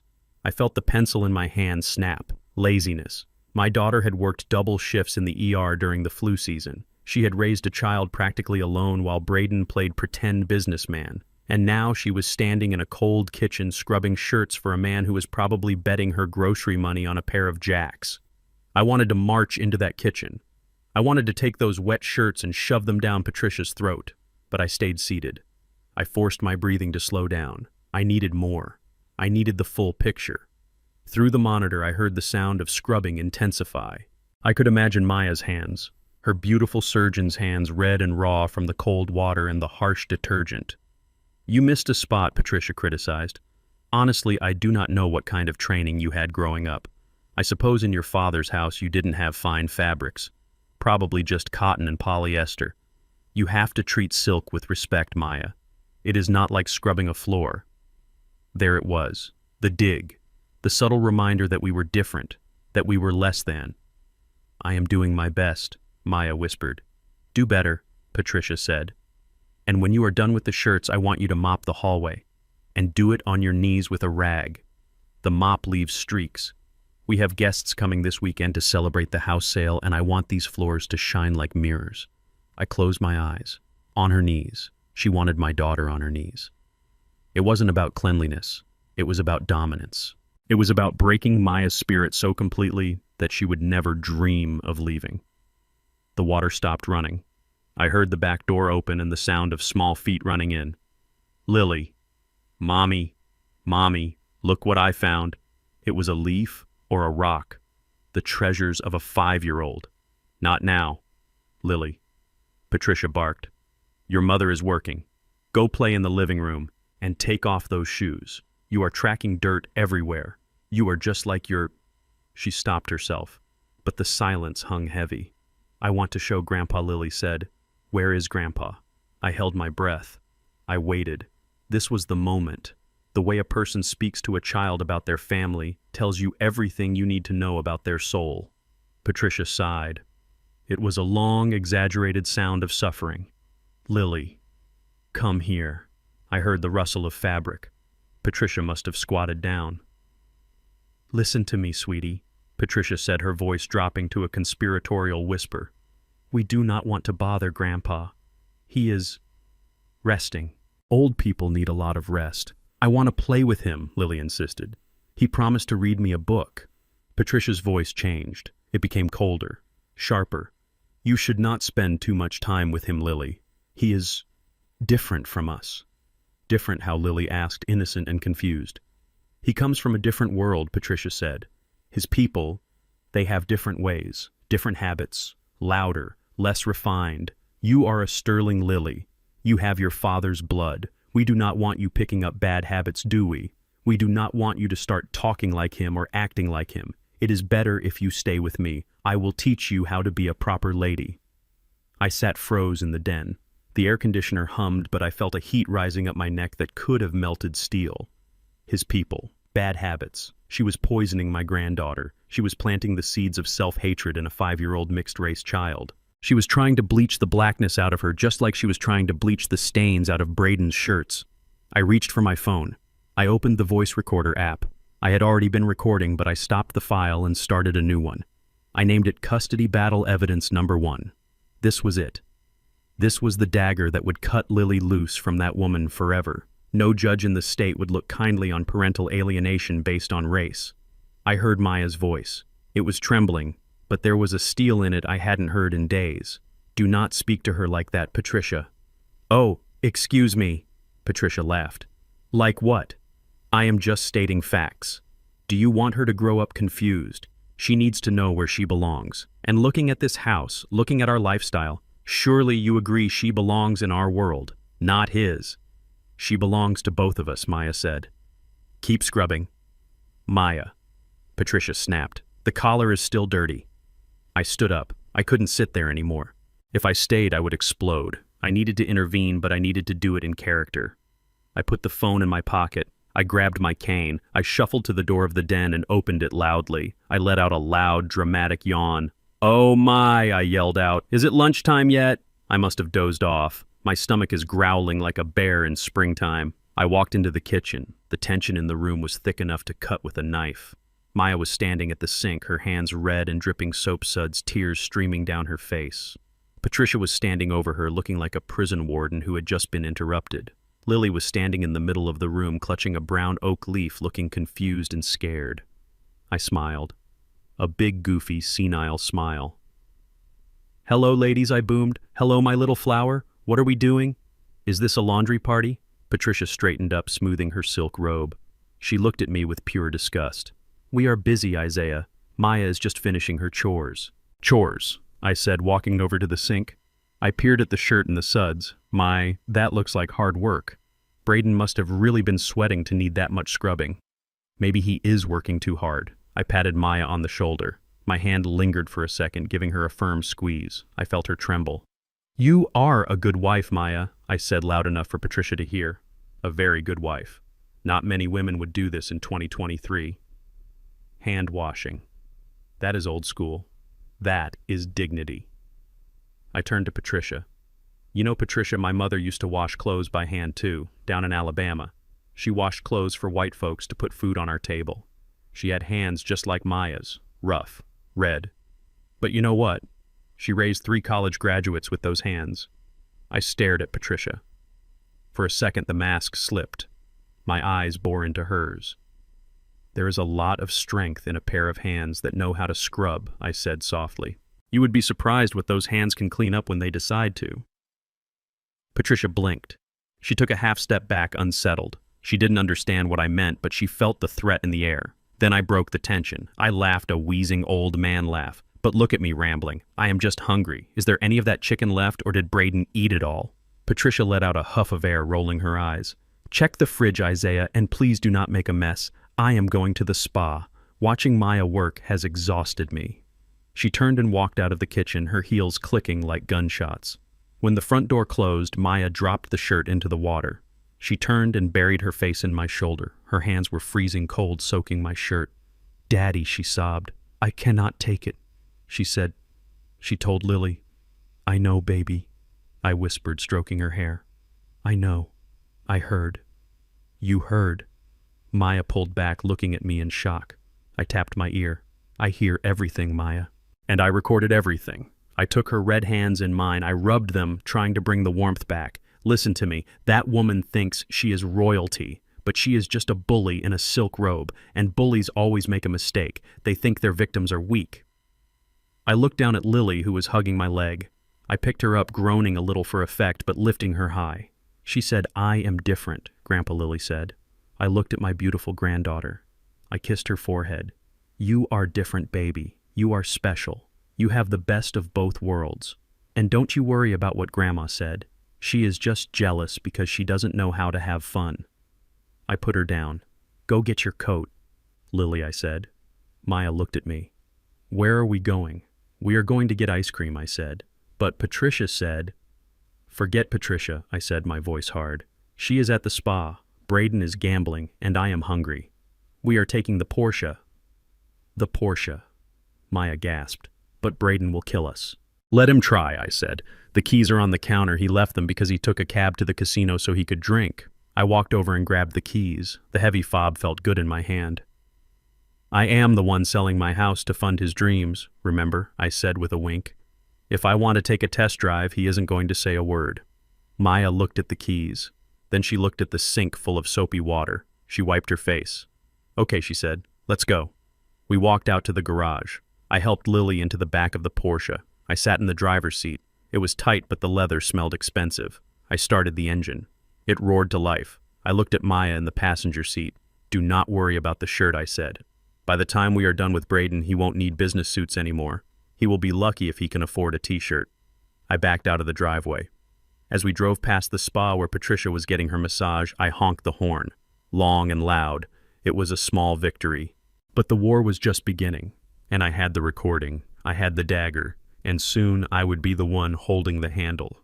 By Thursday morning, the air in the house was vibrating with a frantic energy that only desperate people emit. I sat at the kitchen table nursing a cup of black coffee and watching Braden pace back and forth across the hardwood floor. He looked terrible. His expensive suit was wrinkled at the back, and there were dark circles under his eyes that no amount of concealer could hide. He was checking his phone every 30 seconds, tapping the screen with a manic rhythm. I knew exactly why. My tracking software showed that his bookie was calling him from a burner phone demanding payment by noon. And Jessica, his pregnant mistress, had sent him a text message at 6 in the morning saying she needed money for a doctor's appointment or she was coming to the house to introduce herself to his wife. The walls were closing in on Braden Sterling. He was a rat in a maze, and he could smell the cheese, but he could not find the path. I took a slow sip of coffee. It was cheap instant coffee because Patricia had hidden the good Nespresso pods, claiming they were too expensive to waste on casual drinking. I didn't mind. The bitter taste kept me sharp. Braden stopped pacing. He looked at me. His eyes were wide and bloodshot. He ran a hand through his gelled hair and put on that familiar fake smile. It was tighter today, more brittle. "Isaiah," he said, his voice cracking slightly. "Good morning. Did you sleep well?" I put down my cup. My hands trembled just the right amount. "Oh, you know, Braden," I said, my voice raspy. "Old bones. The dampness in that den gets into the joints. But I am fine. Just fine." Braden pulled out a chair and sat down opposite me. He leaned in close, invading my personal space. I could smell the stale alcohol seeping out of his pores, masked by mint toothpaste. "Listen, Isaiah," he said, dropping his voice to a whisper. "I have been on the phone all morning. That investment opportunity I told you about, the one connected to the house sale. It is heating up." I blinked slowly, looking confused. Heating up? I asked. Yes, Braden hissed. My partners, they are saying the window is closing. If we wait for the house to sell next week, we might miss the boat. We need to lock in our position now, today. He looked around the kitchen to make sure Maya wasn't listening. She was in the laundry room folding clothes. I could hear the rhythmic thumping of the dryer. I need a deposit, Isaiah, Braden said. To hold your spot. If we put down some cash today, we secure the multiplier. Otherwise, we are back to square one. I looked at him. I saw the panic dancing behind his eyes. He didn't need a deposit. He needed to stop his legs from being broken by a loan shark, and he needed to keep his double life hidden for one more week. How much? I asked. Braden licked his lips. $50,000. $50,000. It was exactly the amount he owed the bookie plus $5,000 for Jessica. He wasn't even trying to hide the math if you knew where to look. I let out a low whistle. That is a lot of money, Braden, I said. I do not keep that kind of cash in my wallet. Braden reached across the table and grabbed my hand. His palm was sweaty. But you have your rainy day fund, he said. You told me yesterday you had some liquid assets. Look, Isaiah, I can wire it back to you as soon as the house sells. It is just a bridge loan, a formality. But we have to move now. Noon is the deadline. I pulled my hand away slowly, acting as if I was overwhelmed. I do have it, I admitted. In a cashier's check. I carry it for emergencies. You know, in case I need to get into a hospital quickly. Braden's eyes almost popped out of his head. He looked like a vampire who had just found a vein. That is perfect, he said. That is exactly what we need. Just sign it over to me and I will handle the rest. You won't even have to leave the house. I sat back in my chair. I looked at the ceiling. I pursed my lips. I do not know, Braden, I said. My accountant. He is a stickler. He told me, Isaiah, if you ever move money around, you have to have a paper trail. The IRS is watching everyone these days, even old men like me. If I give you $50,000 without a document, they might think I am laundering money. They might freeze my pension. Braden waved his hand dismissively. I will write you a receipt, he said, on a napkin. Whatever you want. No, no, I said, shaking my head stubbornly. Not a napkin. It has to be official. A loan agreement. Just for the tax man. You understand, don't you, son? You are a businessman. You know about compliance. Braden groaned. He looked at his watch. It was 10:30. Fine, he snapped. We can type something up, but we have to be quick. I reached down into my battered leather satchel that was sitting by my feet. Actually, I said, I have a template. I used to use it back in the day when I loaned money to my cousins. Just a standard boilerplate form. I carry a few copies just in case. I pulled out a document. It was 5 pages long, single-spaced, small font. It looked boring. It looked bureaucratic. It looked like exactly the kind of thing a senile old ex-accountant would hoard. Braden snatched it from my hand. He flipped through the pages without reading a single sentence. He just saw words. He didn't see the teeth. This is fine, he said, grabbing a pen from his pocket. Where do I sign? I put a hand on the paper, stopping him. You should read it, Braden, I said. It is important to know what you are signing. He laughed, a nervous, frantic laugh. I trust you, Isaiah. We are family, right? It is just a loan for a week. What could possibly be in here? I smiled. It was the smile of a grandfather watching a toddler run toward a mud puddle. Well, I said, adjusting my glasses. It just says that I am lending you $50,000, and that the loan is secured by your assets, specifically your 50% equity in this house. And there are some standard clauses about, character. Character, Braden asked, finally looking at the page for a second. Yes, I said. My old accountant insisted on it. It says that if the borrower, that is you, engages in any illegal activity or, and this is the funny part, acts in a way that violates the sanctity of marriage, then the loan is considered in default. And the lender, that is me, can call in the collateral immediately. I chuckled, shaking my head. Silly, right? Violating the sanctity of marriage. Who writes these things? But it is just boilerplate. Standard stuff from the 80s. You do not have to worry about that. You are a good husband. Braden froze for a split second. His pen hovered over the signature line. Violates the sanctity of marriage. I watched his face. I saw the calculation. He knew he was cheating. He knew he was breaking the clause before the ink was even dry. But then he looked at his watch. 10:45. The bookie would call soon. Jessica was waiting. He looked at me. He saw an old man in a cardigan who could barely walk. He thought, this old fool will never know. He will never find out about Jessica. He will never know about the gambling. I will take the money, pay the debts, and sell his house next week to pay him back.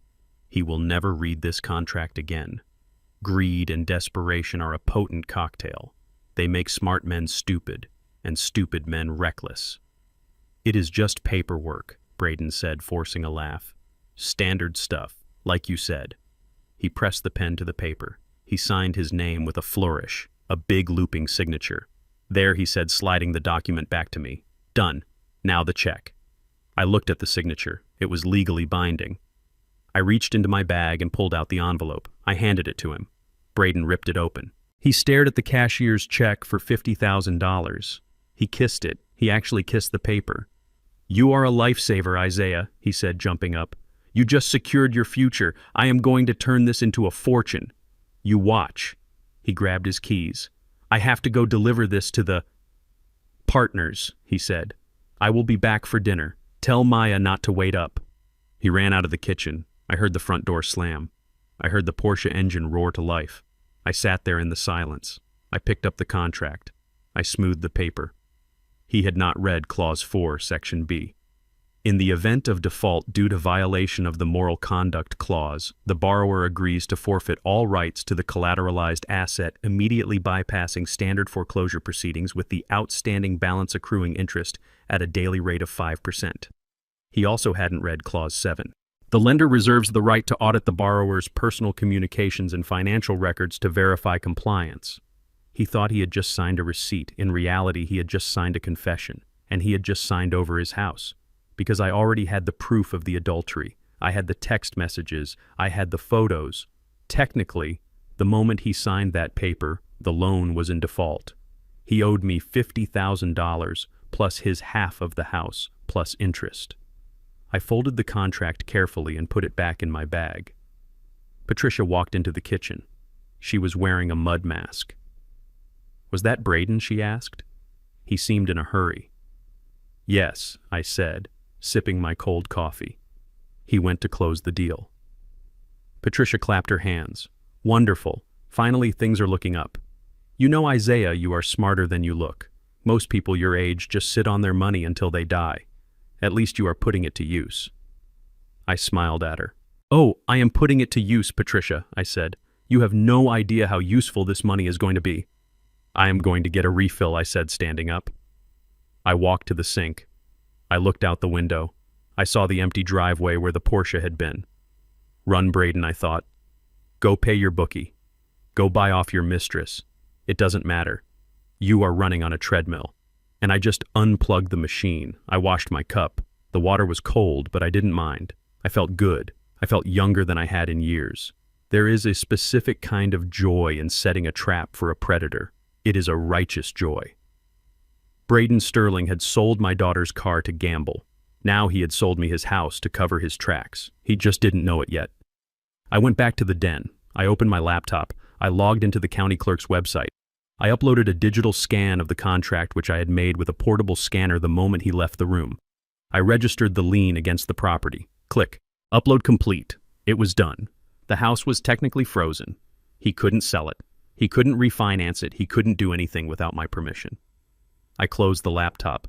Now I just had to wait for the party where he planned to announce his success. It was going to be a very memorable night. I leaned back on the sofa and hummed a little tune. It was a lullaby I used to sing to Maya. Hush, little baby, don't you cry. Daddy's gonna sing you a lullaby. And if that mockingbird don't sing, Daddy's going to break his diamond ring, or in this case his Porsche, and his house, and his ego. I fell asleep with a smile on my face.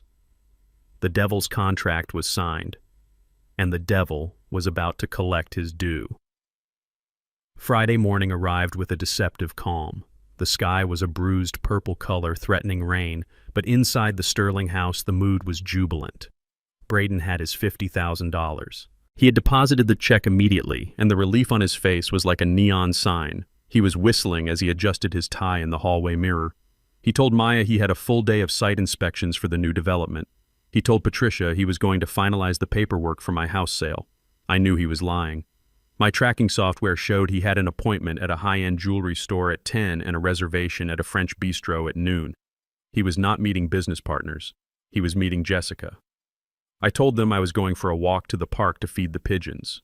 It was the perfect cover. Old men feed pigeons. Old men wander aimlessly. They did not suspect that I was actually going to meet Marcus, my oldest friend and the best private investigator in the state. I walked 3 blocks to the neighborhood park.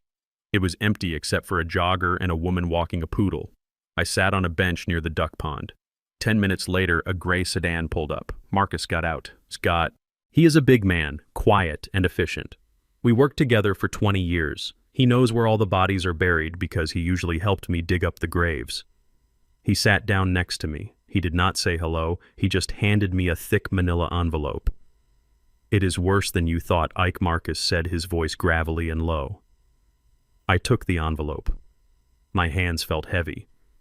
"How much worse?" I asked. Marcus looked at the ducks. "He is not just cheating, Ike. He is building a parallel life, and he is funding it with your money." I opened the envelope. The photos were high resolution, crystal clear. There was Braden. He was not wearing a suit. He was wearing jeans and a t-shirt, looking younger and carefree. He was walking out of a baby boutique holding several bags. Next to him was Jessica. She was glowing. She had a hand resting protectively on a baby bump that was clearly visible under her dress. I flipped to the next photo. They were at a car dealership looking at minivans. The next one made my bile rise. Braden was kissing her forehead. His hand was on her stomach. It was a look of tenderness that I had never seen him give Maya. Marcus handed me a USB drive. "I got audio too," Marcus said. "He took her to dinner last night." They sat on the patio. I was at the next table. I put the drive in my pocket. "What did he say, Marcus?" Marcus took a deep breath. He looked angry. Marcus has known Maya since she was in diapers. He taught her how to fish. He told her that the divorce papers are already drafted, Ike. He told her he is just waiting for your house sale to clear. He said... Marcus paused. "Say it, I ordered." He said, "Once I get the check from the old black man, I am flushing the nurse and the brat." He said he is going to offer Maya a settlement of $5,000, and if she does not take it, he will use the custody suit to bankrupt her. He called you a useful idiot. I stared at the photo of Braden smiling. A useful idiot. The rage I felt was cold. It was ice in my veins. "Thank you, Marcus," I said. Marcus put a hand on my shoulder. "Do you want me to break his legs, Ike?" "I can do it. No charge."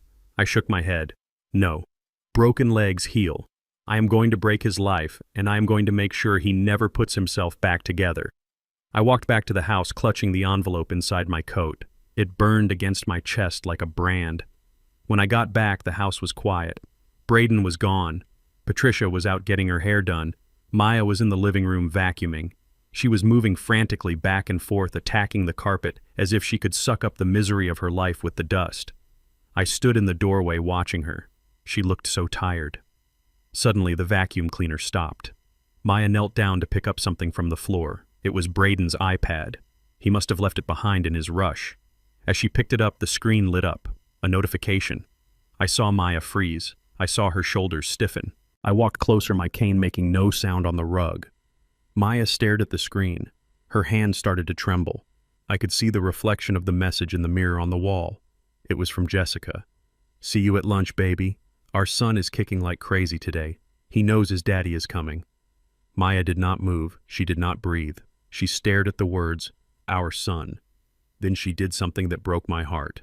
She turned off the screen. She put the iPad on the table face down. And she turned the vacuum cleaner back on. She was going to ignore it. She was going to pretend she didn't see it. She was going to bury it deep down in that dark place where she kept all her pain, because facing it was too terrifying. I reached out and pulled the plug of the vacuum from the wall. The silence that followed was deafening. Maya jumped. She turned around wild-eyed. "Daddy!" she gasped. "You scared me!" I looked at her. I looked at the daughter I had raised to be strong, to be proud. "Maya," I said softly, "what did that message say?" She shook her head rapidly, stepping back. "Nothing. It was nothing. Just spam. Probably a wrong number. Braden gets a lot of spam. She was lying to me. She was lying to herself. It said, "Our son is kicking Maya." I said, my voice steady. Maya's face crumbled. "No," she whispered. "No, you read it wrong." It was probably a client. A client talking about her son. Braden sells houses to families. It is just business. She was grasping at straws. She was drowning and refusing the life raft. I walked over to the iPad. I picked it up. "Unlock it, Maya," I said. "I cannot," she said, tears spilling over. "I do not know the passcode." "I do," I said. "It is 1234. He is not a smart man." I punched in the code. I opened the messages. It was not just one message. It was hundreds. Ultrasounds, baby names, love notes, plans for a nursery and a new condo downtown. I held the screen up to her face. "Look at it," I commanded. Maya turned her head away, squeezing her eyes shut. "No, Daddy, please, I do not want to see. If I see it, if it is true, then what I asked, then your life is over. No, Maya, if it is true, then your life can finally begin. But you have to look. You have to witness the crime before you can prosecute the criminal." I grabbed her shoulders. I was not gentle. I needed to shock her out of this trance. "Open your eyes, Maya. Look at the man you are protecting. Look at the man who calls you lazy while he buys diamond earrings for another woman." Maya opened her eyes. She looked at the screen. She read the texts. "I miss you, baby. Can't wait to be a real family with you." She read Braden's reply. "Almost there. The old man is signing the papers soon. Then I am free of the baggage." Baggage. She was baggage. Lily was baggage. Maya let out a sound that was not human. It was a keen of pure agony. She collapsed onto the floor, curling into a ball. I knelt down beside her, but I did not hug her yet. I reached into my coat and pulled out the envelope. I spread the photos on the floor around her. The ultrasound, the kiss, the baby clothes. I built a wall of evidence around my daughter. "Look at them," I said, my voice hard and unyielding. "Look at where your car money went. Look at where Lily's college fund went. It is not in the market. It is in that woman's belly." Maya picked up a photo. Her hands were shaking so hard the paper rattled. She looked at Braden's face in the picture. He looked happy. He looked free. "He never looks at me like that," she whispered. "No," I said. "He doesn't. Because he doesn't love you, Maya. He is using you. He is a parasite, and he has found a new host." Maya looked up at me. Her eyes were red, her face swollen. The denial was gone, burned away by the harsh light of truth. "What do I do, Daddy?" she asked. Her voice was small, but it was clear. I gathered the photos. I helped her stand up. I walked her to the sofa and sat her down. "You do nothing," I said. "Nothing," she asked. "You wash your face, you put on your makeup, you cook dinner, and when he comes home tonight, you kiss him on the cheek and ask him how his meetings went." "But I can't," she cried. "I can't look at him. I want to kill him." "Good," I said. "Hold on to that. Let that anger burn. But do not let it out. Not yet." I sat down next to her. I took her hand. "If you confront him now, he will run," I explained. "He will hide the rest of the money. He will blame you. He will say you are crazy." I squeezed her hand. "But if we wait, if we let him think he has won, then we can take everything." I looked into her eyes. "He called me a useful idiot, Maya. He thinks I am just an old black man with a checkbook. He thinks you are just a weak woman who will take $5,000 and disappear." I leaned in close. "Are you weak, Maya?" Maya looked at the photo of the ultrasound again. She looked at the text calling her baggage. She took a deep breath. She wiped her face. She stood up. She walked to the mirror. She fixed her hair. She straightened her shirt. She turned back to me. Her eyes were dry. They were cold. They looked like my eyes. "No," she said. "I am not weak. I am a thorn." "That is right," I said. "Tonight we play house one last time, and tomorrow we burn it down." Maya nodded. She picked up the vacuum cleaner. She plugged it back in. "Move your feet, Daddy," she said. "I missed a spot." I watched her clean. The frantic energy was gone. Now she was moving with precision. She was scrubbing away the last of her love for Braden Sterling. I went back to the den. I called Marcus. "We are a go for the party," I said. "Bring the projector." Marcus chuckled. "It is going to be a hell of a show, Ike." "Yes," I said, looking at the photo of Braden kissing his mistress. "It is going to be a blockbuster." I put the photos back in the envelope. I hid them inside the lining of my suitcase. The betrayal was revealed. The victim was awake. Now the executioner could get to work. It was 2 in the morning when the screaming started. It was not the angry screaming of an adult, but the high-pitched, terrified wailing of a child in pain. I was awake instantly. I rolled off the lumpy sofa in the den and grabbed my cane. My heart was hammering against my ribs, not from the exertion, but from a cold, primal fear. That was Lily. I moved as fast as my legs would carry me into the hallway. The house was dark, but light spilled from the open door of the master bedroom upstairs. I heard Maya's voice, frantic and high-pitched, pleading. "Braden, please, she is burning up. Look at the thermometer. It is 104. We have to go to the emergency room." I paused at the bottom of the stairs, gripping the banister. I needed to hear his response. I needed to add one more item to the ledger before I acted. I heard Braden groan, the sound of a man annoyed that his sleep was interrupted. "Maya, calm down," he mumbled. It is just a fever. Kids get fevers. Give her some Tylenol and put a wet rag on her head. Do you know how much an ER visit costs at 2 a.m.? We have a $5,000 deductible. $5,000. My granddaughter was burning with a fever that could cause brain damage, and he was quoting insurance deductibles. She is shaking. "Braden," Maya cried. "Look at her lips. They are blue. Please give me the keys. I will take her myself." "No," Braden snapped, and I heard the rustle of sheets as he turned over. "You are not taking the car. You are hysterical. You will crash it and then our premiums will go up. Just let her sleep it off. Stop being so dramatic." That was it. The line was crossed. I did not walk up the stairs. I marched. I did not use my cane for support. I carried it like a weapon. I burst into the room. Maya was sitting on the edge of the bed, holding Lily wrapped in a thick blanket. My granddaughter looked tiny and frail. Her face was flushed a deep, unhealthy red, but her lips were indeed pale blue. She was shivering so hard her teeth were chattering. Braden sat up, blinking in the sudden light from the hallway. "What the hell, Isaiah?" he barked. "Do you know what time it is? Get out of my bedroom." I ignored him. I walked straight to Maya. I put my hand on Lily's forehead. It was like touching a radiator. This was not a normal fever. This was dangerous. "Pack a bag." "Maya," I said, my voice low and steady. She looked at me with tear-filled eyes. "Daddy, he won't give me the keys." I turned to Braden. He was glaring at me, trying to look intimidating in his silk pajamas. "You are not taking my car, Isaiah," he warned. I looked at him with a disgust so profound it almost choked me.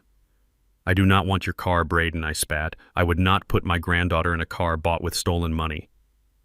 I pulled out my phone. I did not dial 911. I dialed a number I had saved for emergencies.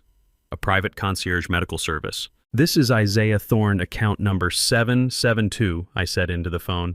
"I need a pediatric ambulance at 42 Oak Creek Lane. Immediate transport. High fever, signs of seizure." I hung up. Braden laughed.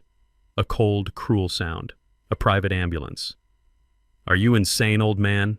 Do you know that costs $2,000 just for the pickup? Who is going to pay for that?" "Not me." I walked over to the bed and picked up Lily. She was dead weight in my arms, burning hot. "I am paying for it, Braden," I said, "with the money I have left, because unlike you, I know the value of a human life." We waited downstairs. 10 minutes later, the lights of the ambulance flashed through the window. Not a siren, just the lights. Professional. Discreet. Braden came downstairs fully dressed. Patricia was behind him, wrapped in her robe, looking annoyed. "We are coming too," Patricia said. "We cannot have you making a scene at the hospital. People know us there." We rode in the ambulance. Braden and Patricia followed in the Porsche. At the hospital, the doctors worked fast. They put Lily on an IV. They ran blood tests. The waiting room was cold and smelled of antiseptic and old coffee. We sat in silence. Maya paced the floor. Braden sat scrolling on his phone, probably checking his sports bets. Patricia sat with her legs crossed, reading an old magazine, complaining about the hardness of the chairs. An hour later, the doctor came out. He was a tall man with gray hair and a serious face. He looked at us. He looked at Braden's suit. He looked at Patricia's jewelry. Then he looked at Maya's worn-out coat. "Are you the parents?" he asked. "We are," Braden said, standing up and putting on his businessman smile. "Is she okay, doctor? Just a bug, right?" The doctor did not smile back. "She is stable now. We brought the fever down. But we found something concerning in her blood work. Maya stepped forward, clutching her hands. What is it? Is it leukemia? No, the doctor said. It is anemia, severe iron deficiency, and her protein levels are dangerously low. He paused, letting the words hang in the air. To put it simply, your daughter is suffering from malnutrition. She is not getting enough food. Specifically, not enough quality food. Meat, vegetables, vitamins. Her immune system is so weak because her body is literally starving. The silence in the waiting room was absolute. Malnutrition. In a house with a Porsche in the driveway, in a house with a wine cellar. I looked at Braden. For the first time, I saw a flicker of shame, but it was quickly replaced by defensiveness. That is impossible, he blustered. We eat well. We buy organic. The doctor looked at his chart. Well, she is not eating it. She has lost 4 pounds since her last checkup a year ago. A child her age should be gaining weight. Patricia stood up.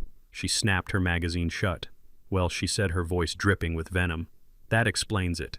She turned to Maya. I told you, Patricia hissed. I told you that you were a terrible mother. Maya froze. What did you say? I said this is your fault, Patricia said loud enough for the nurse's station to hear. You are the one who cooks. You are the one who feeds her. We give you money for groceries and you clearly spend it on, I don't know what. Maybe you are too lazy to cook proper meals. Maybe you are feeding her junk because it is easier. I stood up. I gripped my cane. Patricia, stop it, I warned. But she didn't stop. She saw an opportunity to deflect the blame to save the family reputation and she took it. Look at her doctor, Patricia said, pointing a manicured finger at Maya. She is incompetent. She drags the poor child around on the bus. She probably feeds her fast food. We have tried to intervene. We have tried to help. But she is just stubborn. It is a cultural thing, you know.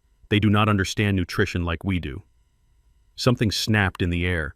It was a physical sensation like a rubber band breaking.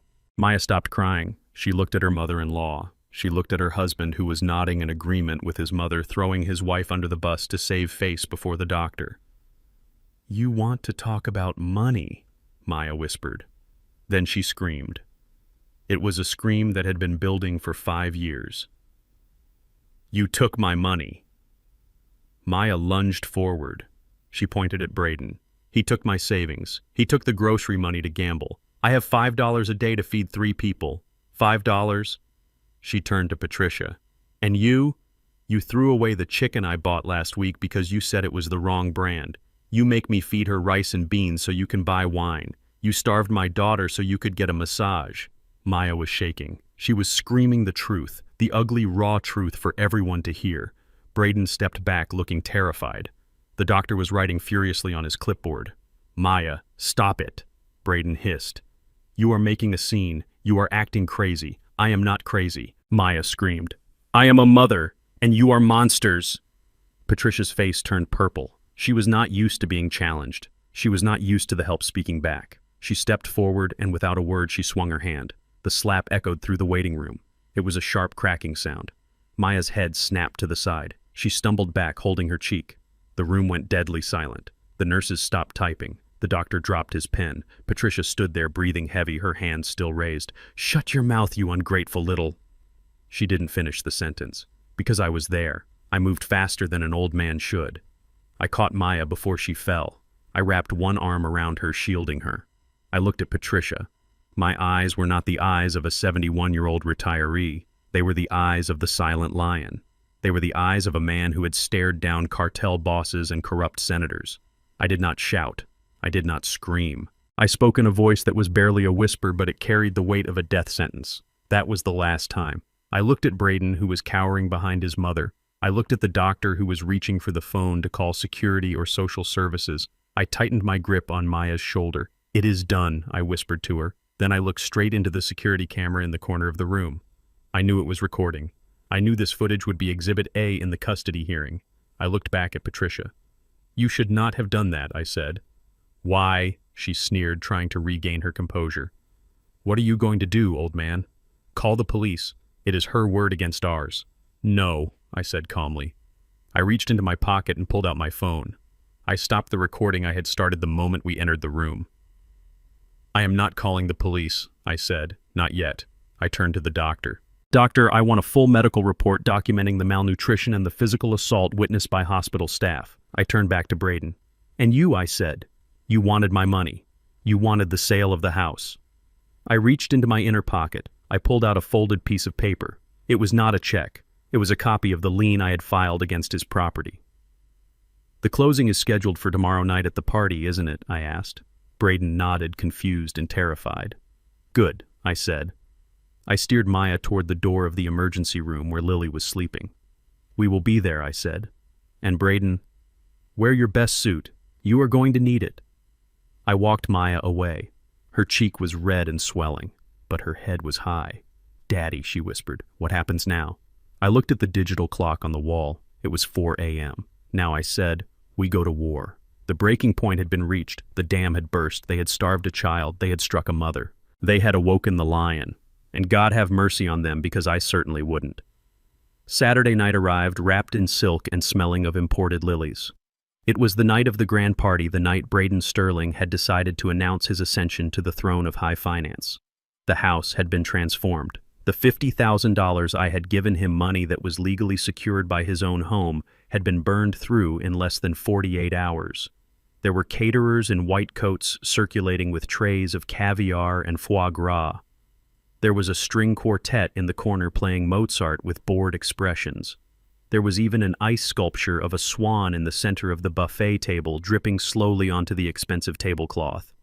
It was a display of wealth so gaudy and so desperate that it smelled of panic to anyone who knew how to look. I stood in front of the mirror in the small guest bathroom.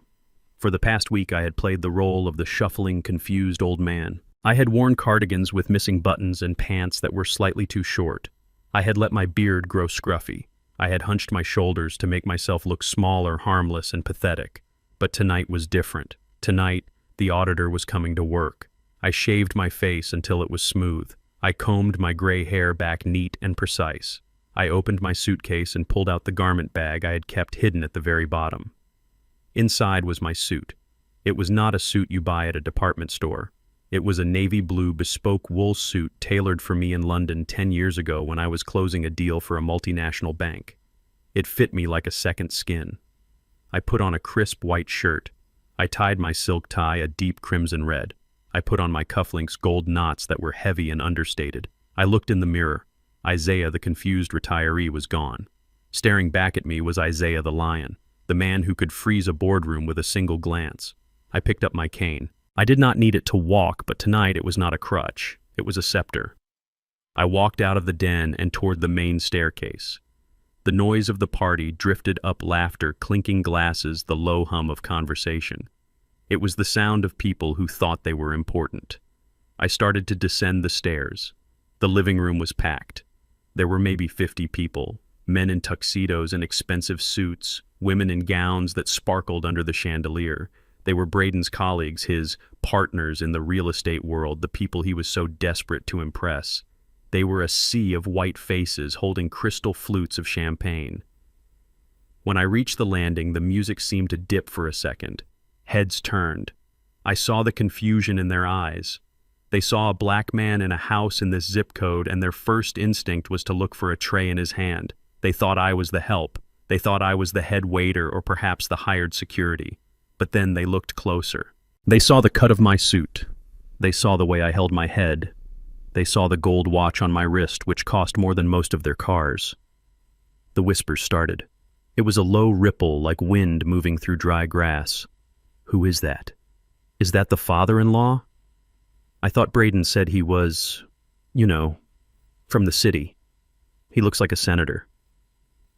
I descended the stairs slowly, one step at a time, letting them look. Let them see me. I wanted them to remember this face. Braden was standing near the fireplace holding court. He was wearing a velvet tuxedo jacket that looked ridiculous. He was laughing loudly at his own joke, one arm draped around a man who looked like a banker. When he saw me, his jaw dropped slightly. He blinked. He had expected the old man in the cardigan. He had expected a prop, a background character, to nod and smile while he took the credit. He excused himself and rushed over to me. His smile was plastered on tight, but his eyes were darting around, nervously checking the reactions of his guests. Isaiah, he hissed under his breath, grabbing my elbow. What are you wearing? You look intense. I looked down at him. I was an inch taller than him, but in that moment I felt 10 feet tall. "It is a party, Braden," I said, my voice smooth and deep, projecting easily over the music. "You told me to dress up. I did not want to embarrass you in front of your distinguished guests." Braden swallowed hard. He adjusted his bow tie. "Right, yes. Well, you look great. Just try not to talk too much business, okay? These are sophisticated people. I do not want you to get confused and say something outdated. Outdated. Do not worry, son," I said, patting his hand with a grip that was iron hard. "I will let you do all the talking.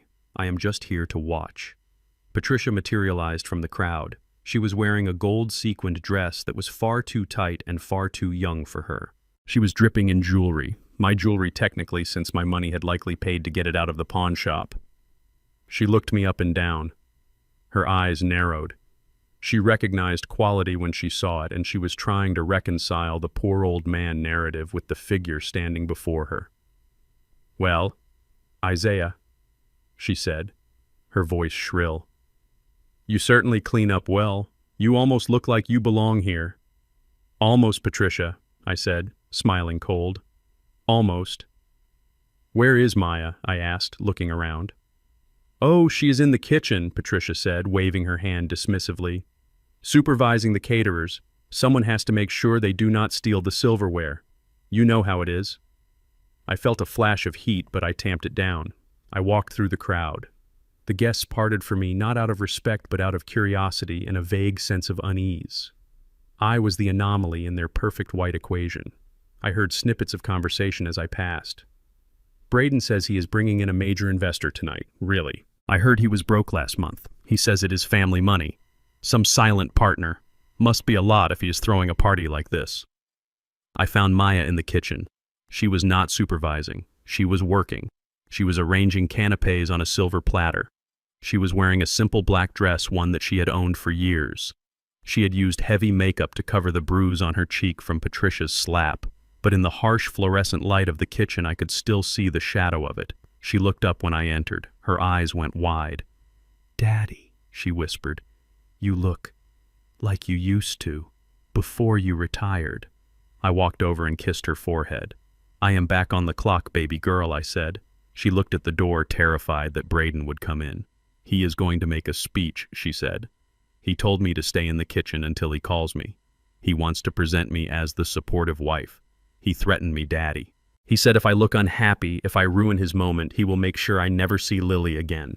I took her face in my hands. "Listen to me, Maya. When he calls you out there, you walk out with your head high. You do not look at him. You look at me. Can you do that?" She nodded, taking a deep breath. "Where is Lily?" I asked. "Upstairs with the nanny. He hired a nanny just for tonight. He didn't want her running around looking sickly in front of the guests." I nodded. Good. She was safe. I turned to leave, but then I stopped. "Maya," I said, "do you remember what I told you about the ledger?" She nodded. "Debits and credits. Everything has to balance. Tonight," I said, adjusting my cuffs. "Tonight we balance the books." I walked back out into the party. The energy was shifting. The alcohol was flowing freely and the volume was rising. Braden was moving from group to group, clapping men on the back, laughing too hard, shaking hands with a frantic energy. He was high on adrenaline. He was high on the delusion that he had pulled it off. He thought he had secured the money. He thought he had silenced his wife. He thought he had fooled the old man. I found a spot near the back of the room by the French doors that led to the patio. It was a strategic position. I could see the whole room. I could see the exits, and I could see the small elevated platform where a microphone had been set up. Marcus was there standing in the shadows of the patio. He was wearing a black suit looking like security. He gave me a barely perceptible nod. The equipment was ready. The projector was set up hidden behind a floral arrangement aimed at the large white wall behind the stage. I checked my watch. 8:30. Braden moved toward the stage. He tapped the microphone. The feedback squeal cut through the room, silencing the string quartet and the chatter. "Ladies and gentlemen," Braden boomed, his voice amplified and confident. "If I could have your attention, please." The crowd turned. The faces looked up. They were expectant. They smelled money. Braden beamed. He looked at Patricia, who was standing in the front row, beaming back at him like the Queen Mother.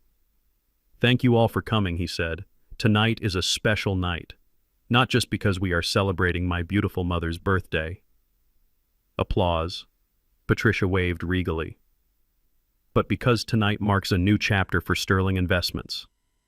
Braden continued.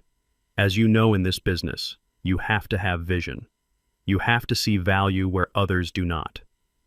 I stood in the back, leaning on my cane, waiting. And tonight, Braden said, puffing out his chest, "I am proud to announce that we have secured a major capital injection, a strategic partnership that will launch our new downtown development project." He scanned the room looking for me.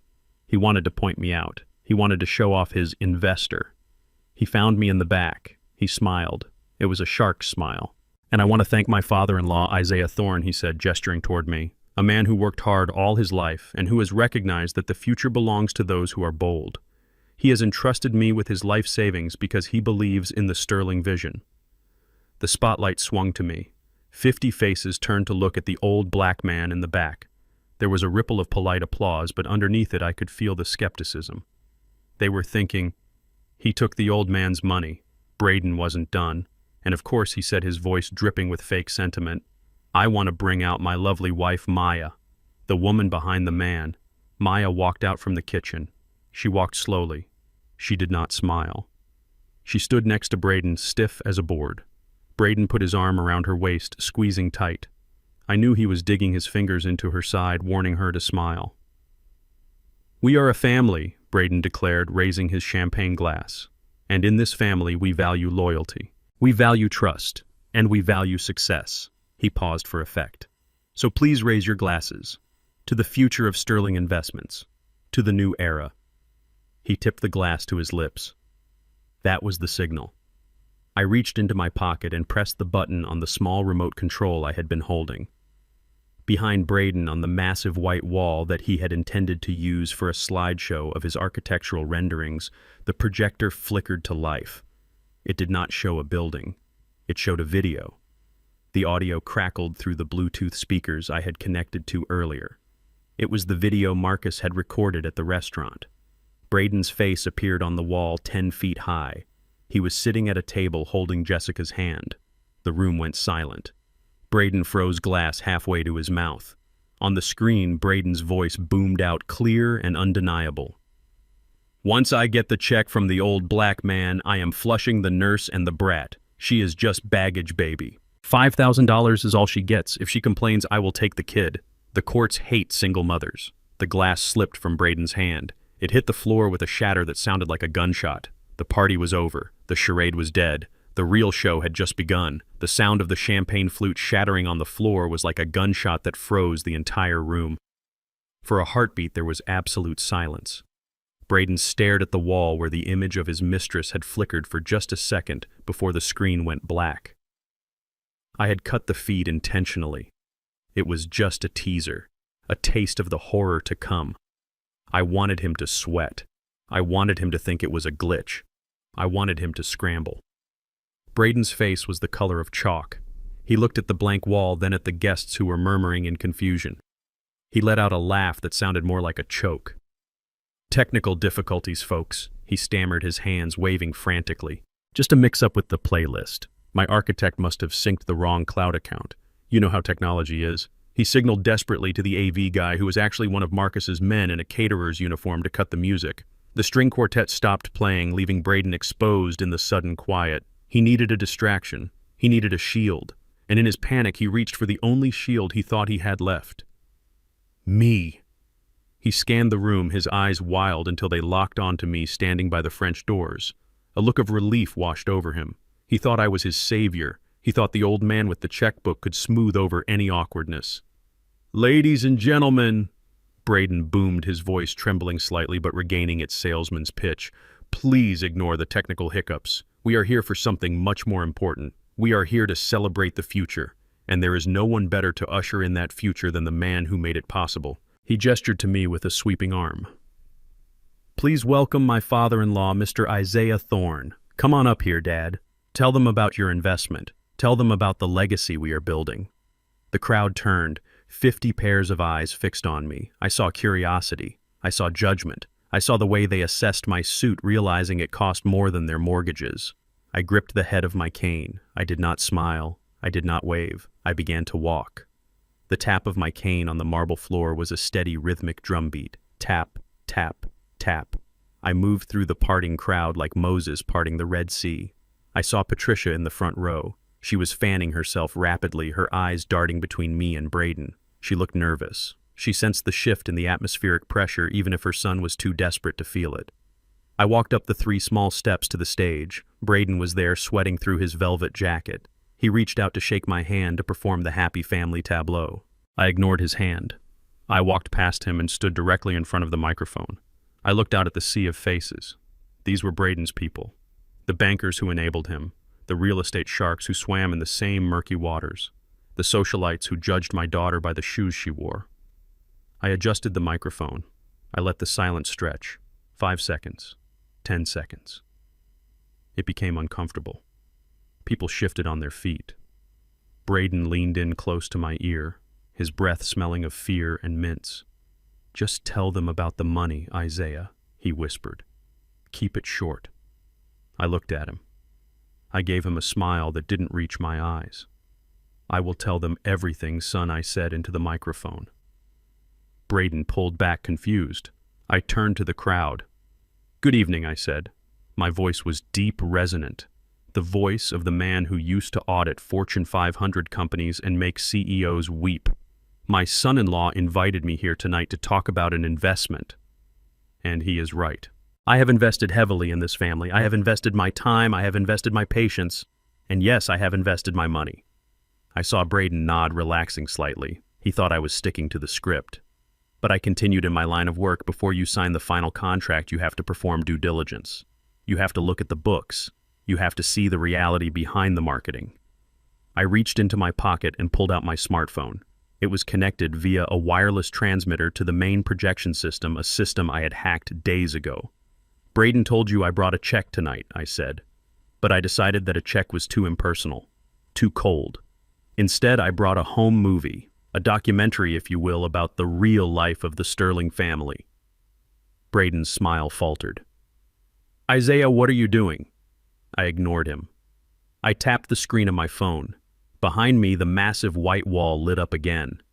This time, there was no glitch.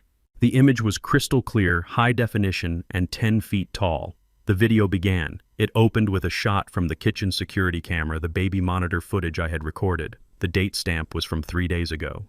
On the screen, Patricia was standing over Maya. Maya was on her knees, scrubbing the floor with a rag, her face wet with tears. Patricia was sipping wine, pointing a manicured finger at my daughter. The audio boomed through the high-end speakers Braden had rented to impress his guests. "Scrub harder, Maya. Honestly, you are so slow. It must be genetic. Your people are used to manual labor, aren't they? You should be good at this." A collective gasp went through the room. It was a sharp intake of breath that sucked the oxygen out of the space. I saw a woman in the front row cover her mouth with her hand. On screen, Patricia continued. "Do not look at me with those eyes. You should be grateful we let you live here. Without Braden, you would be back in the ghetto with your father." I looked down at Patricia in the audience. She was frozen. Her face was a mask of pure horror. She wasn't horrified by her actions. She was horrified that she had been caught. She looked around, realizing that her mask of the benevolent, sophisticated matriarch had just been ripped off in front of the entire social register. I didn't stop the video. I swiped to the next clip. The scene changed. It was the footage Marcus had filmed through the window of the French bistro. Braden appeared on the screen. He looked charming, relaxed, happy. He was holding the hand of a blonde woman, Jessica. The guests whispered furiously, "That's not Maya." "Who is that? Is she pregnant?" On screen, Braden raised a glass of wine. The parabolic microphone Marcus used had captured the audio perfectly. "To us, babe," Braden said on the screen, "and to our son." He reached out and rubbed Jessica's baby bump. "I can't wait to get out of that house," Braden continued, his voice echoing in the silent ballroom. "Maya is suffocating me. She walks around like a martyr. It's depressing," Jessica's voice chirped up. "But what about her dad? The scary one?" Braden laughed on screen. It was a cruel, mocking laugh. Isaiah? He's not scary. He's a useful idiot. A senile old ATM machine. I just need him to sign the house sale papers, and then I'm flushing them both. The nurse and the brat, I'll give her $5,000 to shut her up. If she fights, I'll take custody just to spite her. The courts hate single mothers especially. Well, you know. The video ended on a freeze frame of Braden's laughing face. The silence in the room was heavy, oppressive, and absolute. It was the kind of silence that precedes an explosion. I looked at the real Braden. He was standing next to me, but he looked like he had been struck by lightning. His mouth was open, but no sound came out. He was staring at the giant image of himself, the image that revealed every dark, twisted corner of his soul. I turned back to the microphone. A useful idiot. I repeated my voice calm but cutting like a razor. That is what he calls the man who paid for his wedding. That is what he calls the grandfather of his child. I looked out at the crowd. You came here to celebrate success. You came here to rub shoulders with a rising star. But look at him. I pointed at Braden, who was now trembling, backing away toward the edge of the stage. This is not a businessman. This is a thief. This is a liar. This is a man who starves his own daughter to pay for gambling debts. A man who uses racial slurs against his own wife to feel superior. I walked over to the edge of the stage, looking down at Patricia. And this, I said, pointing my cane at her. This is the architect of the cruelty. A woman who beats her daughter-in-law down because she is too insecure to lift herself up. Patricia shrank back, clutching her pearls, shielding her face from the accusing stares of her friends. I turned back to Braden. He looked like he was going to vomit. Isaiah, please, he croaked, his voice a broken whisper. Turn it off. We can explain. It's out of context. Context? I asked, raising an eyebrow. I tapped my phone one last time. The screen changed again. This time it wasn't a video. It was a document. It was a bank statement. The Sterling Family Trust, it read at the top. Balance $0. Then a list of transactions scrolled by rapidly. Royal Crown Casino, Crypto Dice, DraftKings, Porsche payments, jewelry store, and finally the document Braden had signed 2 days ago, the loan agreement. I highlighted the clause in red. Collateral 50% equity in the property at 42 Oak Creek Lane. I looked at the crowd. He told you I was investing in his company, I said. But the truth is, I just bought his debt. As of this moment, Braden Sterling is not a millionaire. He is destitute. He has gambled away his wife's savings, his daughter's future, and his own home. I walked over to Braden. I stood toe-to-toe with him. You wanted a check, Braden? I asked loud enough for the microphone to pick up. I reached into my pocket and pulled out a single quarter, a 25-cent coin, the same kind of coin I had watched my daughter count at the mall food court. I grabbed his hand and slapped the coin into his palm. Here is your settlement, I said. It is more than you left my daughter. I let go of his hand. The quarter dropped to the floor, rolling in a circle before settling with a tiny metallic ring that sounded like a death knell. I looked at the guests. The party is over, I announced. And if I were you, I would check your pockets. A man who steals from his family will steal from anyone. I stepped back from the microphone. Braden looked at the crowd. He saw the disgust. He saw the phones coming out recording the downfall. He saw his partners turning their backs. He looked at me with pure hatred. You ruined me, he screamed, lunging at me. You crazy old... He raised his fist, but he never connected. Because before he could touch me, a dark shape moved from the shadows. Marcus stepped onto the stage, moving with the speed of a man half his age. He caught Braden's wrist in midair, twisting it behind his back with a sickening crunch. Braden screamed, dropping to his knees. I looked down at him. I didn't ruin you, son, I said softly. I just turned on the lights. I looked toward the kitchen door. Maya was standing there. She was crying, but she was smiling. She walked out not toward Braden, but toward me. The mask was off. The charade was over. And the lion had just taken his first bite.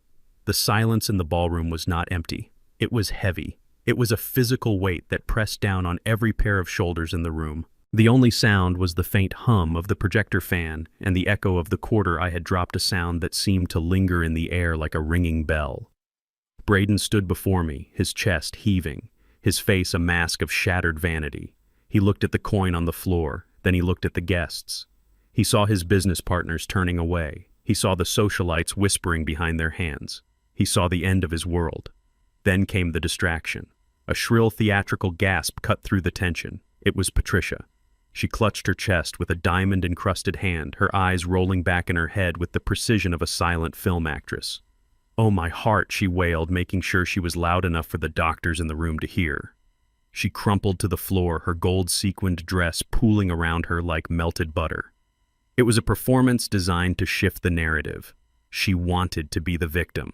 She wanted the room to rush to her aid, to turn their anger at me for causing an old woman to collapse. But the room did not move.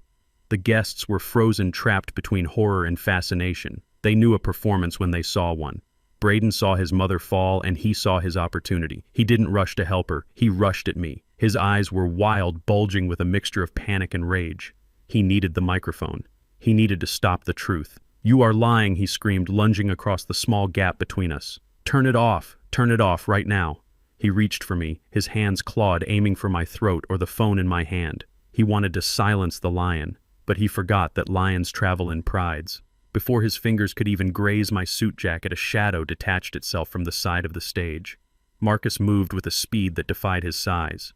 He stepped in front of me, a wall of muscle and grim determination. He didn't strike Braden. He didn't need to.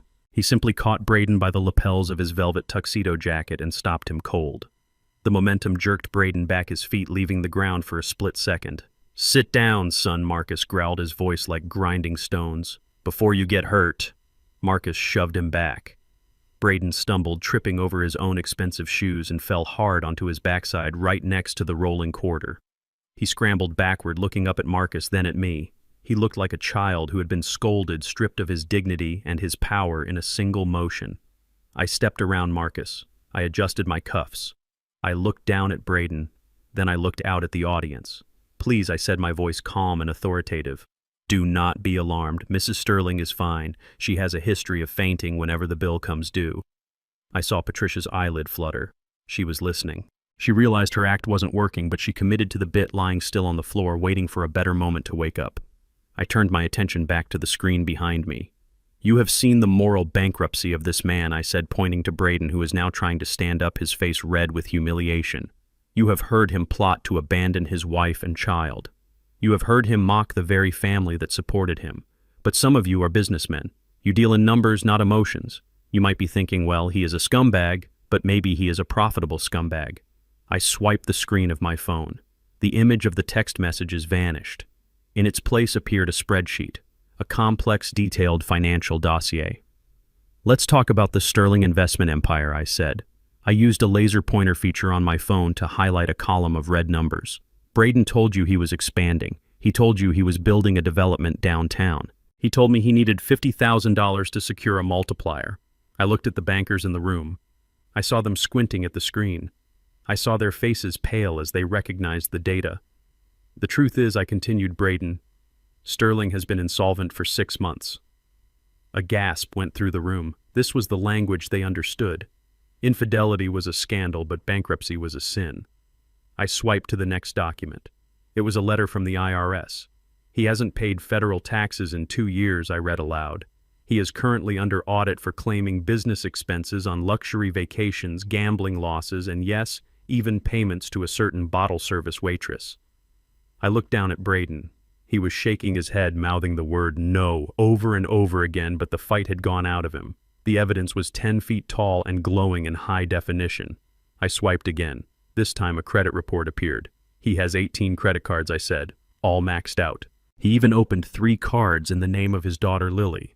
A 5-year-old girl has a credit score of 400 because her father bought online poker chips with her identity."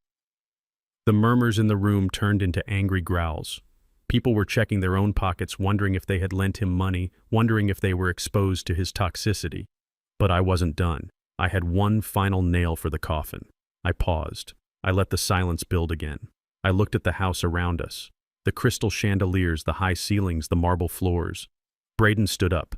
He tried to rally one last time. He straightened his jacket, trying to salvage a shred of authority. "Get out of my house," he rasped. His voice was weak, but he tried to inject venom into it. "Get out, Isaiah. You have had your fun, but this is my property. I want you off my land, now, or I will call the police for trespassing." I smiled. It was a genuine smile this time, a smile of pure, unadulterated victory. "Your house?" I asked. "Yes, mine," Braden shouted, gaining a little confidence. My name is on the deed. I own this. You are just a guest who is leaving. I shook my head slowly. You really don't read the mail, do you, Braden? I asked. You are so busy chasing the next scam that you ignore the warnings. I tapped my phone one last time. The screen changed. It was a document with the seal of the county bank. It was a foreclosure notice dated 3 months ago. You stopped paying the mortgage in July, I said. The bank sent you 4 notices. You threw them away. Or maybe you hid them so Maya wouldn't see. Braden went pale. He knew this was true. The bank scheduled an auction for this property next Tuesday, I explained to the crowd. Braden was hoping to use my $50,000 to pay the arrears and stop the auction. That was his plan, to use my money to patch the hole in his sinking ship. I took a step closer to the edge of the stage, but I said, my voice dropping to a whisper that echoed like thunder. I have a friend at the bank, and I have a lot of liquid assets for a senile old man. I swiped the screen. A new document appeared.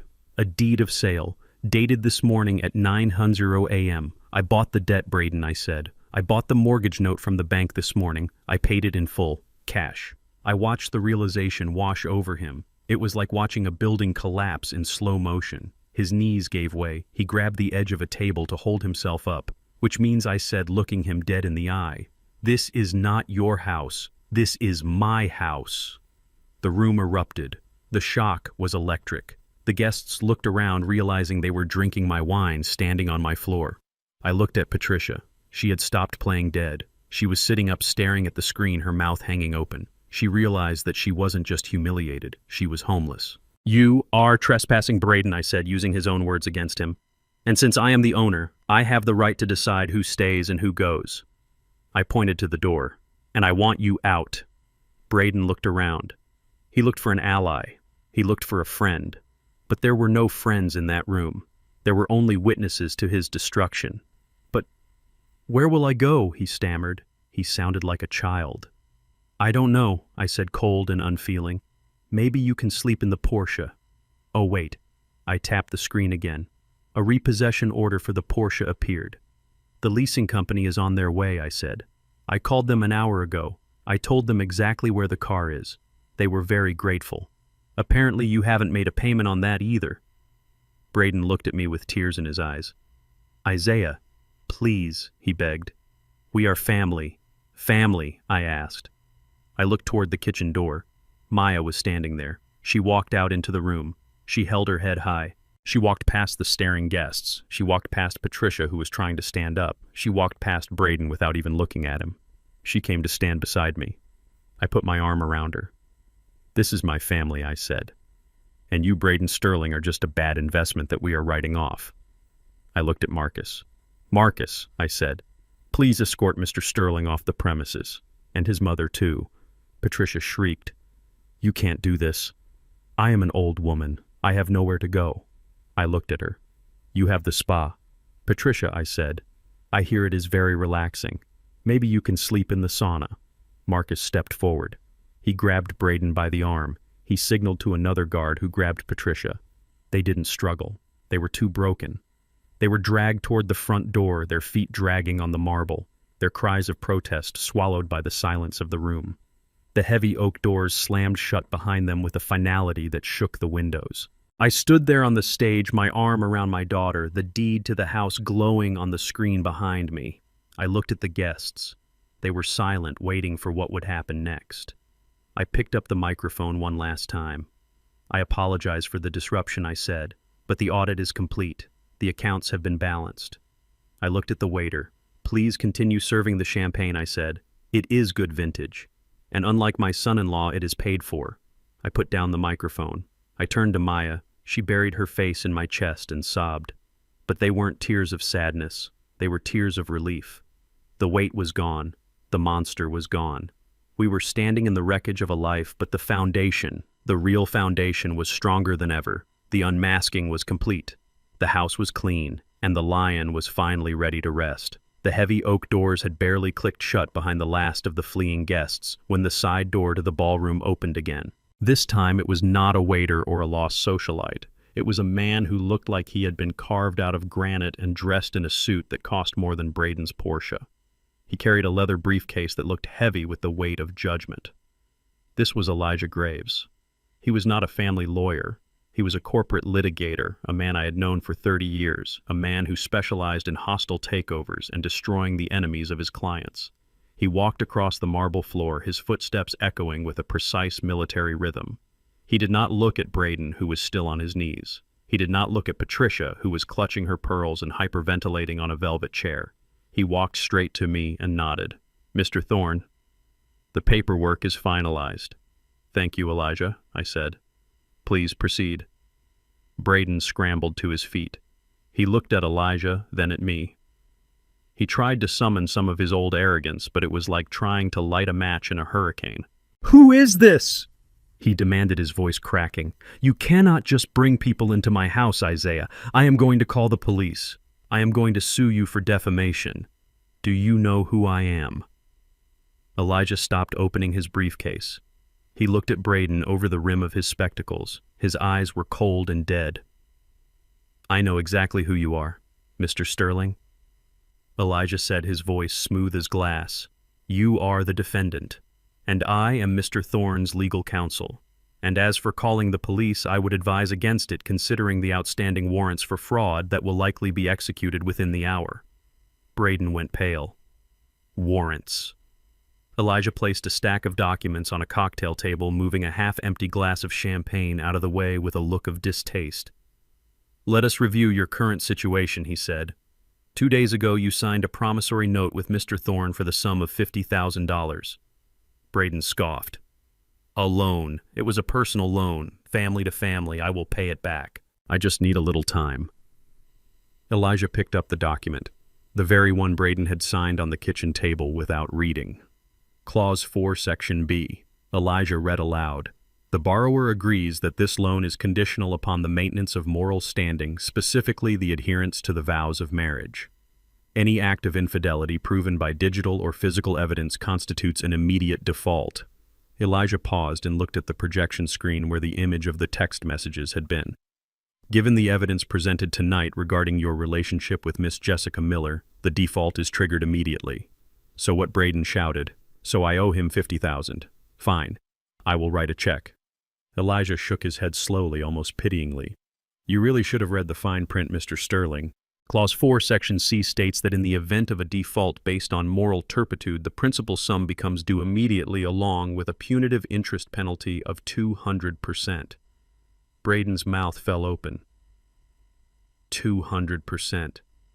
That means Elijah continued tapping a calculator on his phone. "You currently owe Mr. Thorne $150,000. Payable immediately. In certified funds." "I do not have that kind of money," Braden whispered. "We know," Elijah said, "which brings us to the collateral." He pulled out another document. "You pledged your 50% equity in this property as security for the loan. Since you cannot pay the cash, Mr. Thorne is exercising his right to seize your equity." Braden looked around the room, his eyes darting frantically. "You cannot do that. This is my house. My name is on the deed." Elijah pulled out a third document. This one had a blue seal on it. "Actually," Elijah said, "this is the interesting part. You see, Mr. Sterling, you stopped paying your mortgage 6 months ago. The bank initiated foreclosure proceedings. Technically, you have not owned this house for weeks. You were just squatting here waiting for the sheriff to kick you out." Braden slumped against the wall. The fight was draining out of him. "However," Elijah continued, "Mr. Thorne is a generous man. This morning he purchased the distressed note from the bank. He paid off the arrears and the principal balance." Elijah walked over to Braden and held up the deed. "Mr. Thorne is now the sole legal owner of the property at 42 Oak Creek Lane. Your equity has been absorbed by your debt. You own nothing, not a brick, not a shingle, not a blade of grass in the garden." I stepped forward then. I walked past Elijah and stood in front of Braden. I wanted him to see me. I wanted him to see the old man he had mocked, the useful idiot he had planned to discard. "I own the roof over your head, Braden," I said softly. "I own the bed you sleep in. I own the kitchen where you made my daughter scrub the floors." I turned to Patricia. She was staring at me with a mixture of hatred and terror. "And you, Patricia," I said. "You told my granddaughter that she was different. You told her she didn't belong in this world. Well, you were right about one thing. She doesn't belong in a world of lies and debt." Patricia stood up, her legs shaking. "Isaiah, please," she whimpered. "I am an old woman. You cannot just throw me out on the street. It is nighttime. It is cold. I looked at her. I remembered the way she had looked at Maya when she slapped her. I remembered the coldness in her eyes. "You have a coat, Patricia," I said, "and I am sure Braden has some friends who will take you in. Maybe the ones he was bragging to earlier. Oh wait, they all left when they found out he was a fraud." I looked at my watch. It was a Patek Philippe I had worn for special occasions for 40 years. "It is now 9:15, I said. I looked at Braden and Patricia. "You have 30 minutes!" 30 minutes, Braden gasped. "To do what?" "To pack your personal effects and vacate the premises," I said. "And when I say personal effects, I mean clothes and toiletries. The furniture stays. The electronics stay. The art stays. Anything bought with marital funds or my money stays." "But 30 minutes, Braden cried.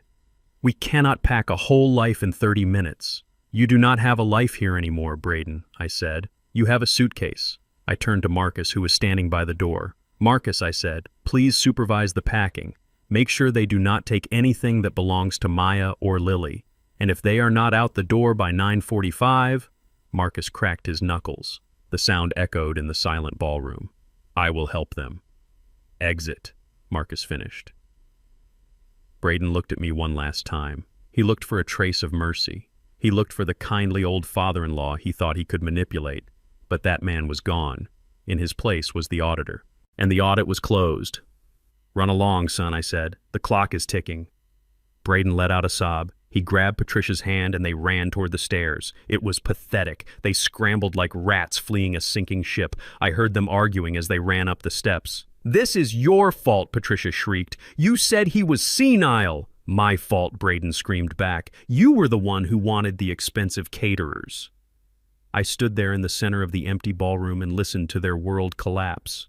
It was the sweetest sound I had ever heard. Maya walked up to me. She slipped her hand into mine. Her hand was warm. "Did you really buy the house, Daddy?" she asked. I nodded. "I did, baby."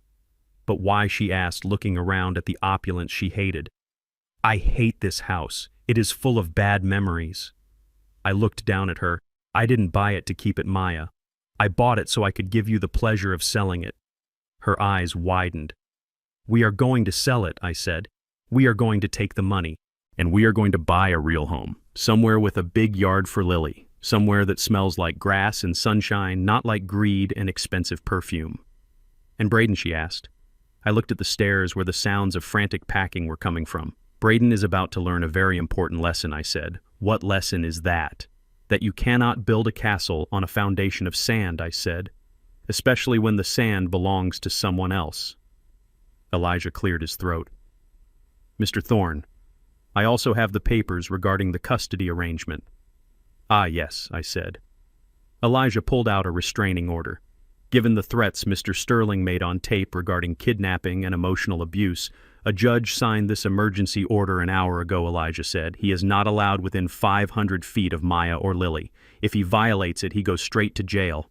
I took the paper. It felt light, but it carried the weight of freedom. I handed it to Maya. "Here," I said, "this is your shield. He cannot touch you. He cannot threaten you. He cannot take Lily."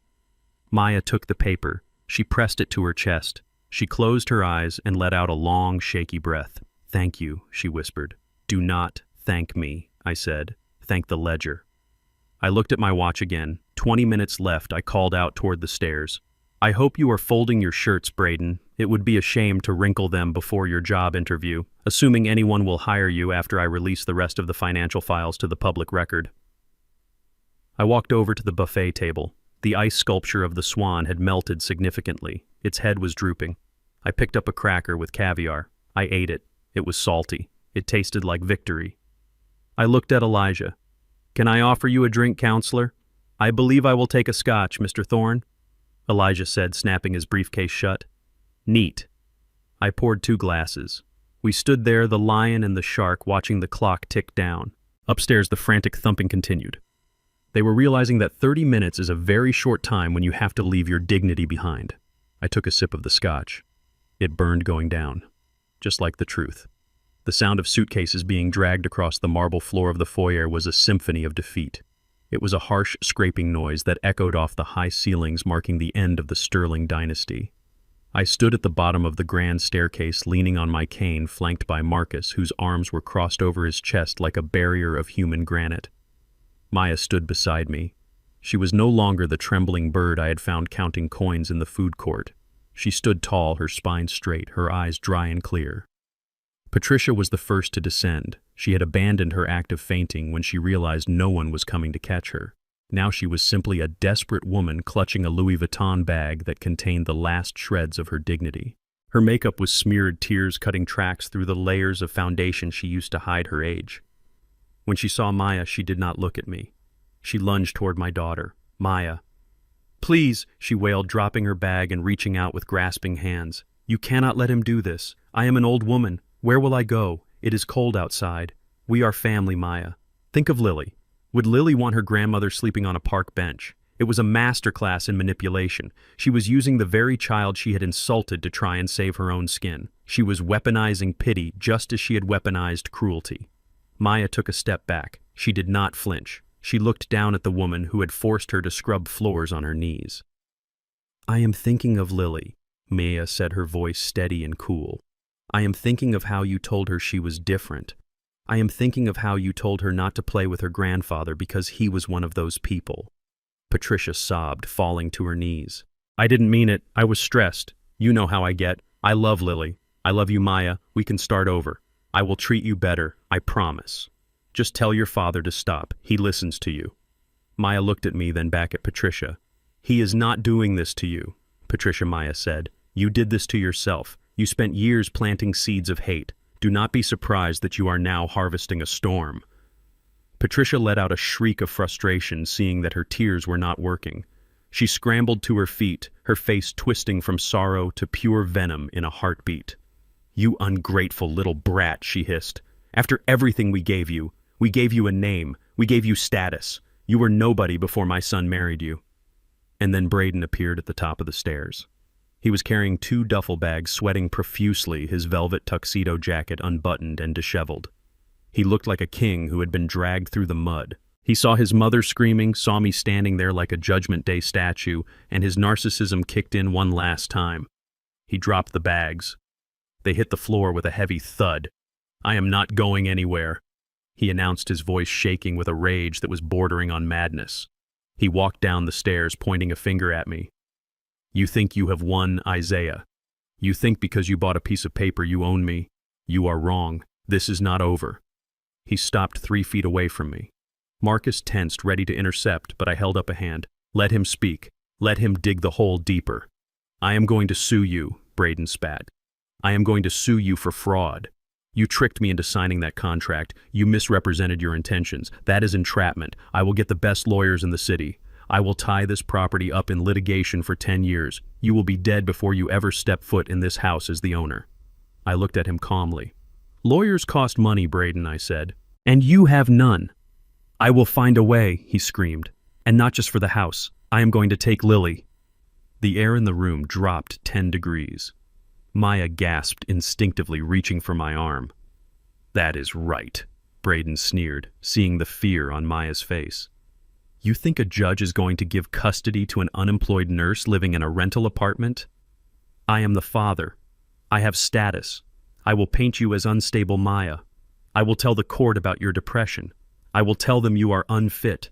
I will take full custody, and you will never see her again." He was smiling now, a manic, terrified smile. He thought he had found the trump card. He thought he could still hurt us. I laughed. It was a dry, humorless sound that echoed in the foyer. "You really are delusional, aren't you, son?" I asked. I stepped forward, tapping my cane on the floor. "You want to go to court? Let us go to court. I would love to go to court." I held up my fingers, counting off the points. "First," I said, adultery. In this state, adultery is a factor in custody cases, especially when the father is planning to move the child in with a mistress he has known for 3 months. We have the texts, Braden. We have the photos of you promising to erase your daughter from your life." Braden's smile faltered. Second, I continued, financial instability. You have 18 maxed-out credit cards. You have gambling debts. You committed identity theft against your own daughter. You think a family court judge is going to hand a child over to a man who stole her college fund to play blackjack. Braden took a step back, And third, I said, my voice dropping to a growl, and this is the one that will bury you. Neglect. Neglect, Braden stammered.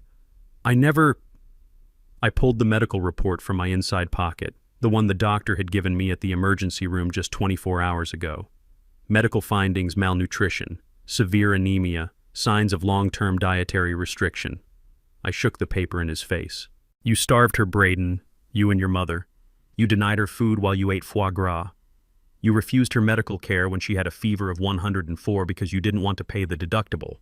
I stepped closer, forcing him to retreat until his back hit the front door. That is not just bad parenting, I whispered. That is a crime. It is called child endangerment. And I have the doctor's testimony. I have the nurses who witnessed your mother slap Maya. I have it all. I looked him dead in the eye. So please, sue us. Take us to court. I promise you, Braden, the only time you will see Lily is through a glass partition in a visitation room under armed supervision. Braden slid down the doorframe. He looked like a puppet whose strings had been cut. He knew it was true. He knew he had no leverage. He was naked before the truth. Just then the room was bathed in flashes of red and blue light. The strobe lights cut through the windows, dancing across the crystal chandelier, illuminating the wreckage of the Sterling family. Sirens wailed outside, cutting off abruptly as the cars pulled into the driveway. Braden looked out the window. Police, he whispered. Why are the police here? You said we had 30 minutes. We are leaving. I checked my watch. I said you had 30 minutes to leave, I corrected. I didn't say I wouldn't call the authorities regarding the other matters. Other matters? Braden asked, his voice trembling. I walked to the door and opened it. 2 police officers stood there. They looked serious. Behind them I saw the neighbors standing on their porches in their bathrobes, watching the spectacle. The shame was public now. Officer, I said, stepping aside, thank you for coming so quickly. Mr. Thorne, one of the officers said, nodding at me. Is this the individual? That is him, I said, pointing at Braden. Braden stood up, panic seizing him. What is this? He screamed. I didn't do anything. This is a civil dispute. You cannot arrest me for a loan. The officer stepped into the foyer. He was a big man with a face that had seen too many lies to be impressed by a velvet tuxedo. Mr. Sterling, he said, we are not here about a loan. We received a tip regarding the possession and distribution of narcotics at this address. Narcotics, Braden squeaked. That is a lie. He is setting me up. I looked at Braden. I saw you go into the bathroom 4 times during the party, Braden, I said. I saw the white powder on your lapel when you came out to give your speech. You were high. That is where your confidence came from. And I am willing to bet that if the officers check that duffel bag you just packed or the glove box of your Porsche, they will find exactly what I told them they would find. Braden looked at the bag at his feet. He looked at the officers. He tried to run. It was a foolish instinct born of pure terror. He lunged toward the side door leading to the garage. He didn't make it 3 steps. The officer moved fast, tackling him to the ground. Braden's face hit the marble with a sickening crunch. Get off me, he screamed.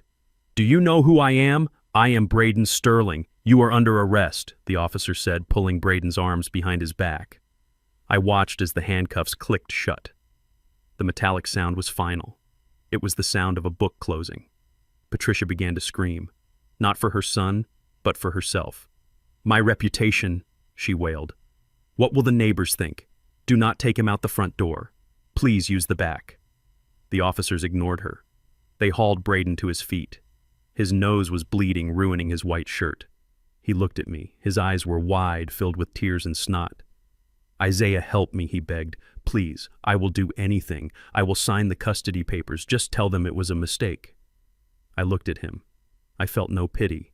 I felt only the cold satisfaction of a job finished. I cannot help you, Braden, I said. You broke the law, and in my family we believe in consequences. The officers dragged him out.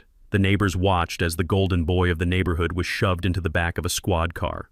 Patricia stood alone in the foyer. She looked at the open door, then at me. I will go to a hotel, she stammered, picking up her bag. I suggest you hurry, Patricia, I said. The taxi I called for you is waiting, and I do not think he will wait long. She scurried out into the night, clutching her bag, stepping over the spot where her son had been arrested. She didn't look back. She disappeared into the darkness, a ghost of a life that never really existed. I stood in the doorway and watched the police car drive away. The red taillights faded into the distance.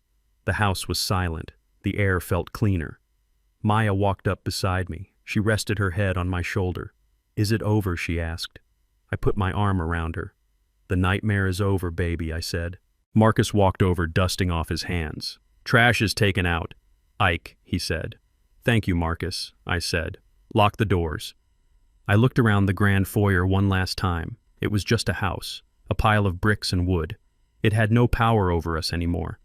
"Let's go," I said to Maya. "Lily is waiting." We walked toward the kitchen to get my granddaughter. I left my cane by the door. I didn't feel like I needed it anymore. I felt light. The arrogant had collapsed, the humble had risen, and the ledger was finally balanced. I stood on the porch and watched the red and blue lights of the police cruiser fade into the darkness. It was a strange thing to feel peace while watching a man being hauled away in handcuffs, but that is exactly what I felt. Braden Sterling, the man who had terrorized my daughter and starved my granddaughter, was gone. He was no longer a threat. He was just a case number in the county system. I watched the neighbors standing on their lawns, pulling their bathrobes tight against the night chill. They whispered behind their hands, staring at the spectacle. For years, Braden had strutted around this neighborhood like a peacock, desperate for their validation. Now he had finally gotten their attention, but it cost him his freedom. Patricia was still standing on the curb. She looked small and shrunken without her son to hide behind. Her Louis Vuitton bags were piled around her ankles like the ruins of a fallen empire. She looked at the neighbors, trying to catch someone's eye, hoping for a sympathetic glance or an offer of a guest room. She waved tentatively at Mrs. Gable from next door, a woman she had bragged to about her spa treatments just yesterday. Mrs. Gable looked at Patricia. Then she looked at the police cars, and she deliberately turned her back, walking into her house and shutting the door. One by one, the other neighbors did the same. The lights on the street went out. Patricia was alone. She pulled her coat tighter, shivering in the wind. She had to call a taxi because in her haste to appear wealthy, she had alienated everyone who might have been a friend. I watched a yellow cab pull up 5 minutes later. The driver did not get out to help her with her bags. She had to drag them into the trunk herself, breaking her manicured nails in the process.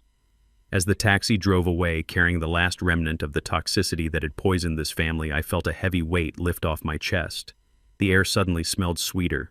The silence was no longer oppressive. It was clean. I turned back to the open front door. Maya was standing in the foyer. She was holding herself, her arms wrapped tight around her waist as if she was afraid she might shatter. She looked at the empty space where her husband had been arrested. She looked at the spot where her mother-in-law had screamed at her. The adrenaline that had sustained her through the confrontation was fading, and in its place was a tidal wave of exhaustion and grief. "Daddy," she whispered. Her voice cracked. I walked over to her. I dropped my cane. I didn't need it.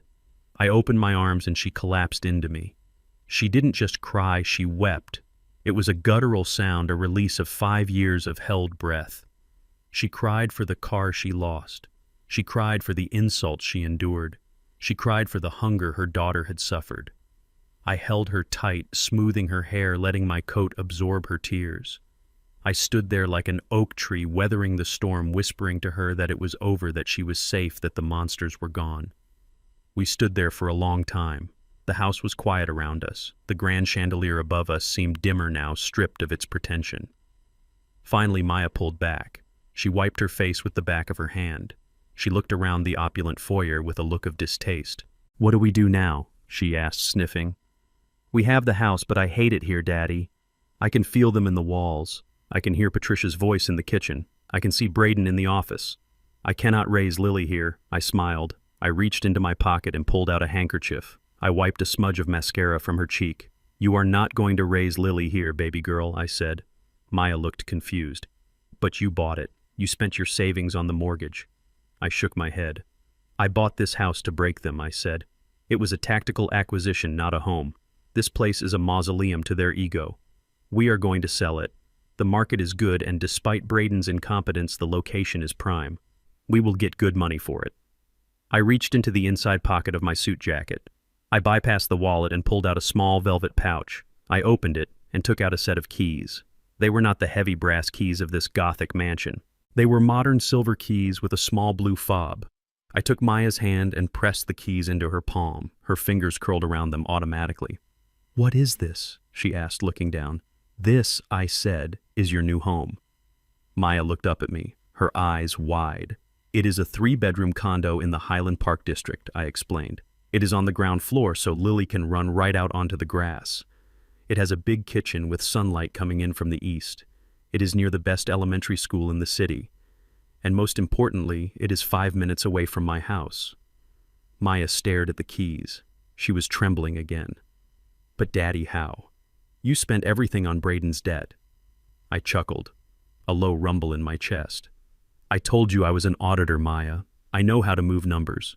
The money I used to buy this house was from a separate investment fund I set up in the 90s. The money for your new apartment came from the sale of my own vacation cabin that I haven't used in 10 years. I covered her hand with mine, squeezing the keys tight. It is fully paid for, Maya. The deed is in your name. Just your name. No banks, no husbands, no liens.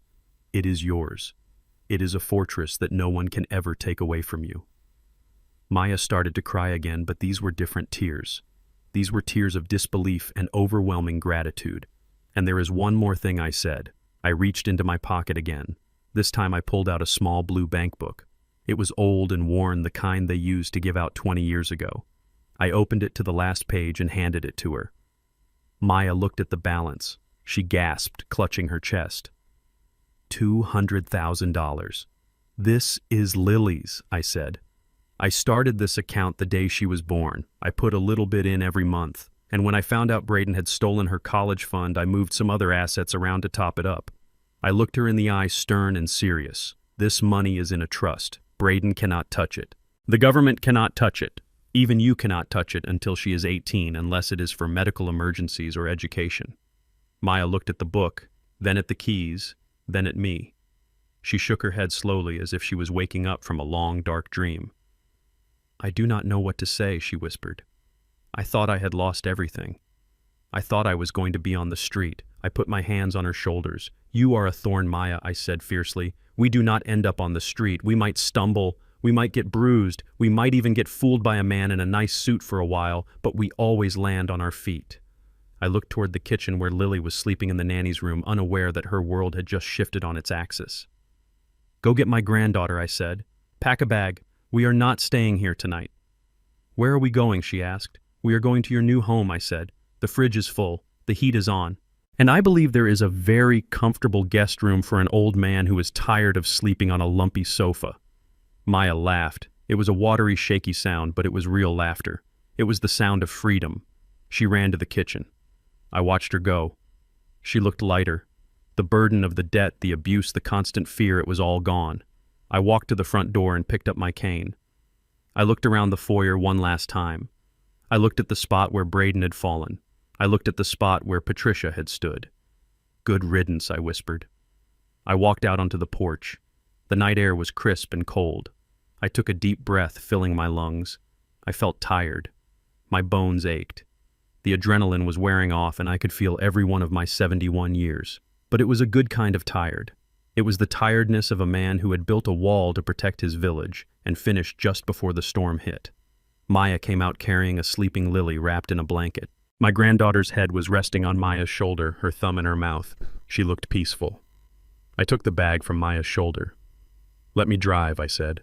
But your eyes, Maya said.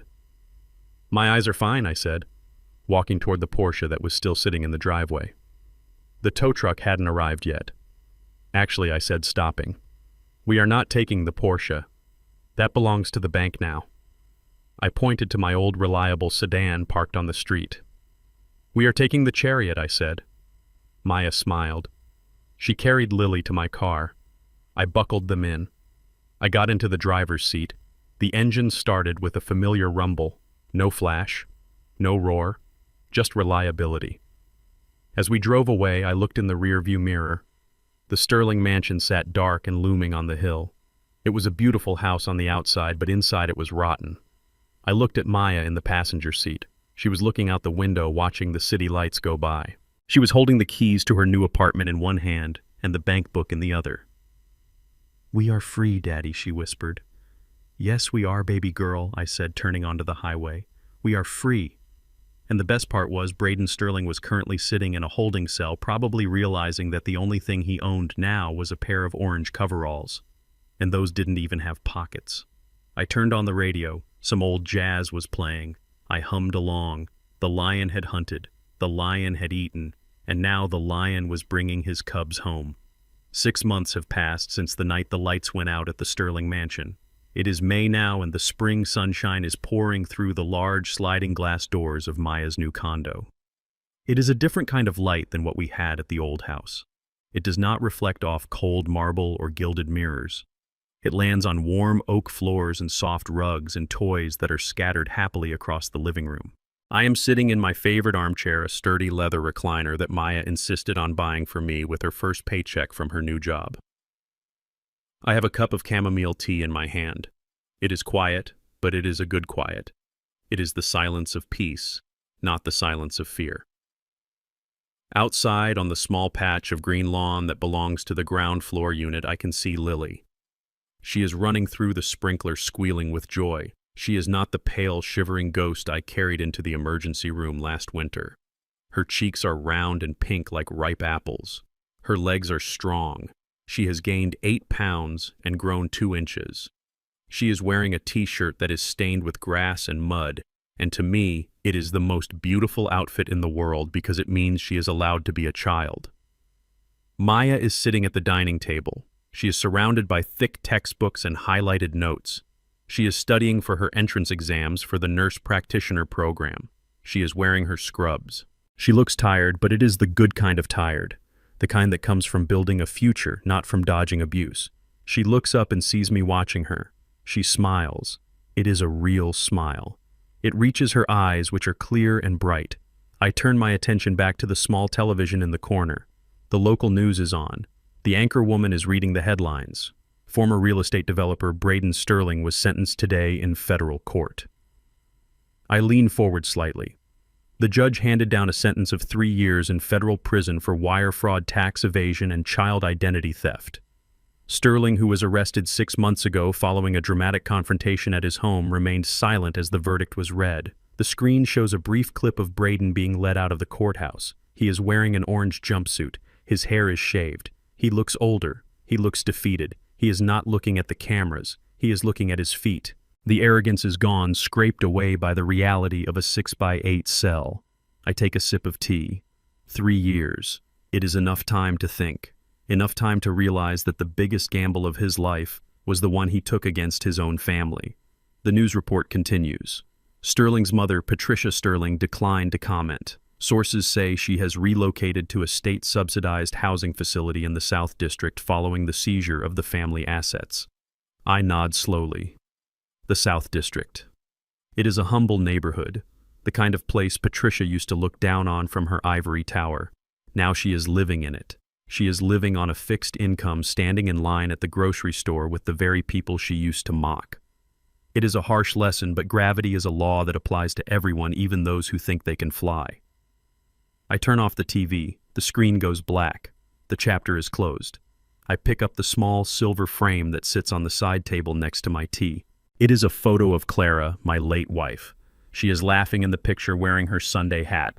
I run my thumb over the glass. "I did it, Clara," I whisper to the empty room. I balance the books. I look out at Lily jumping over the water stream. I look at Maya turning a page in her book with determination. I kept my promise, I say to the photo. Our girl is safe. Our grandbaby is fed. The debt is paid. I feel a warmth spread through my chest. It is not the thrill of the hunt anymore. It is the satisfaction of the harvest. I spent my life looking for missing numbers, for hidden assets, for lies buried in spreadsheets. But this was the most important audit of my career. I put the photo down. I close my eyes and listen to the sound of my granddaughter laughing. It is better than any symphony. It is the sound of a future that almost didn't happen. I am Isaiah Thorne. I am 71 years old. I am a father. I am a grandfather. And I am finally retired. The ledger is closed. The balance is positive, and the lion can finally sleep. Silence is often mistaken for weakness, but in the hands of a wise man, it is the loudest weapon. I spent my life building bridges and calculating risks, but the most important calculation I ever made was knowing exactly when to stop giving and start protecting. Family isn't about who sits at your table drinking your wine, it is about who stands by you when the glass is empty. You cannot teach respect to people whose currency is arrogance. Sometimes you have to bankrupt their ego to save their soul, or at least to save your own peace.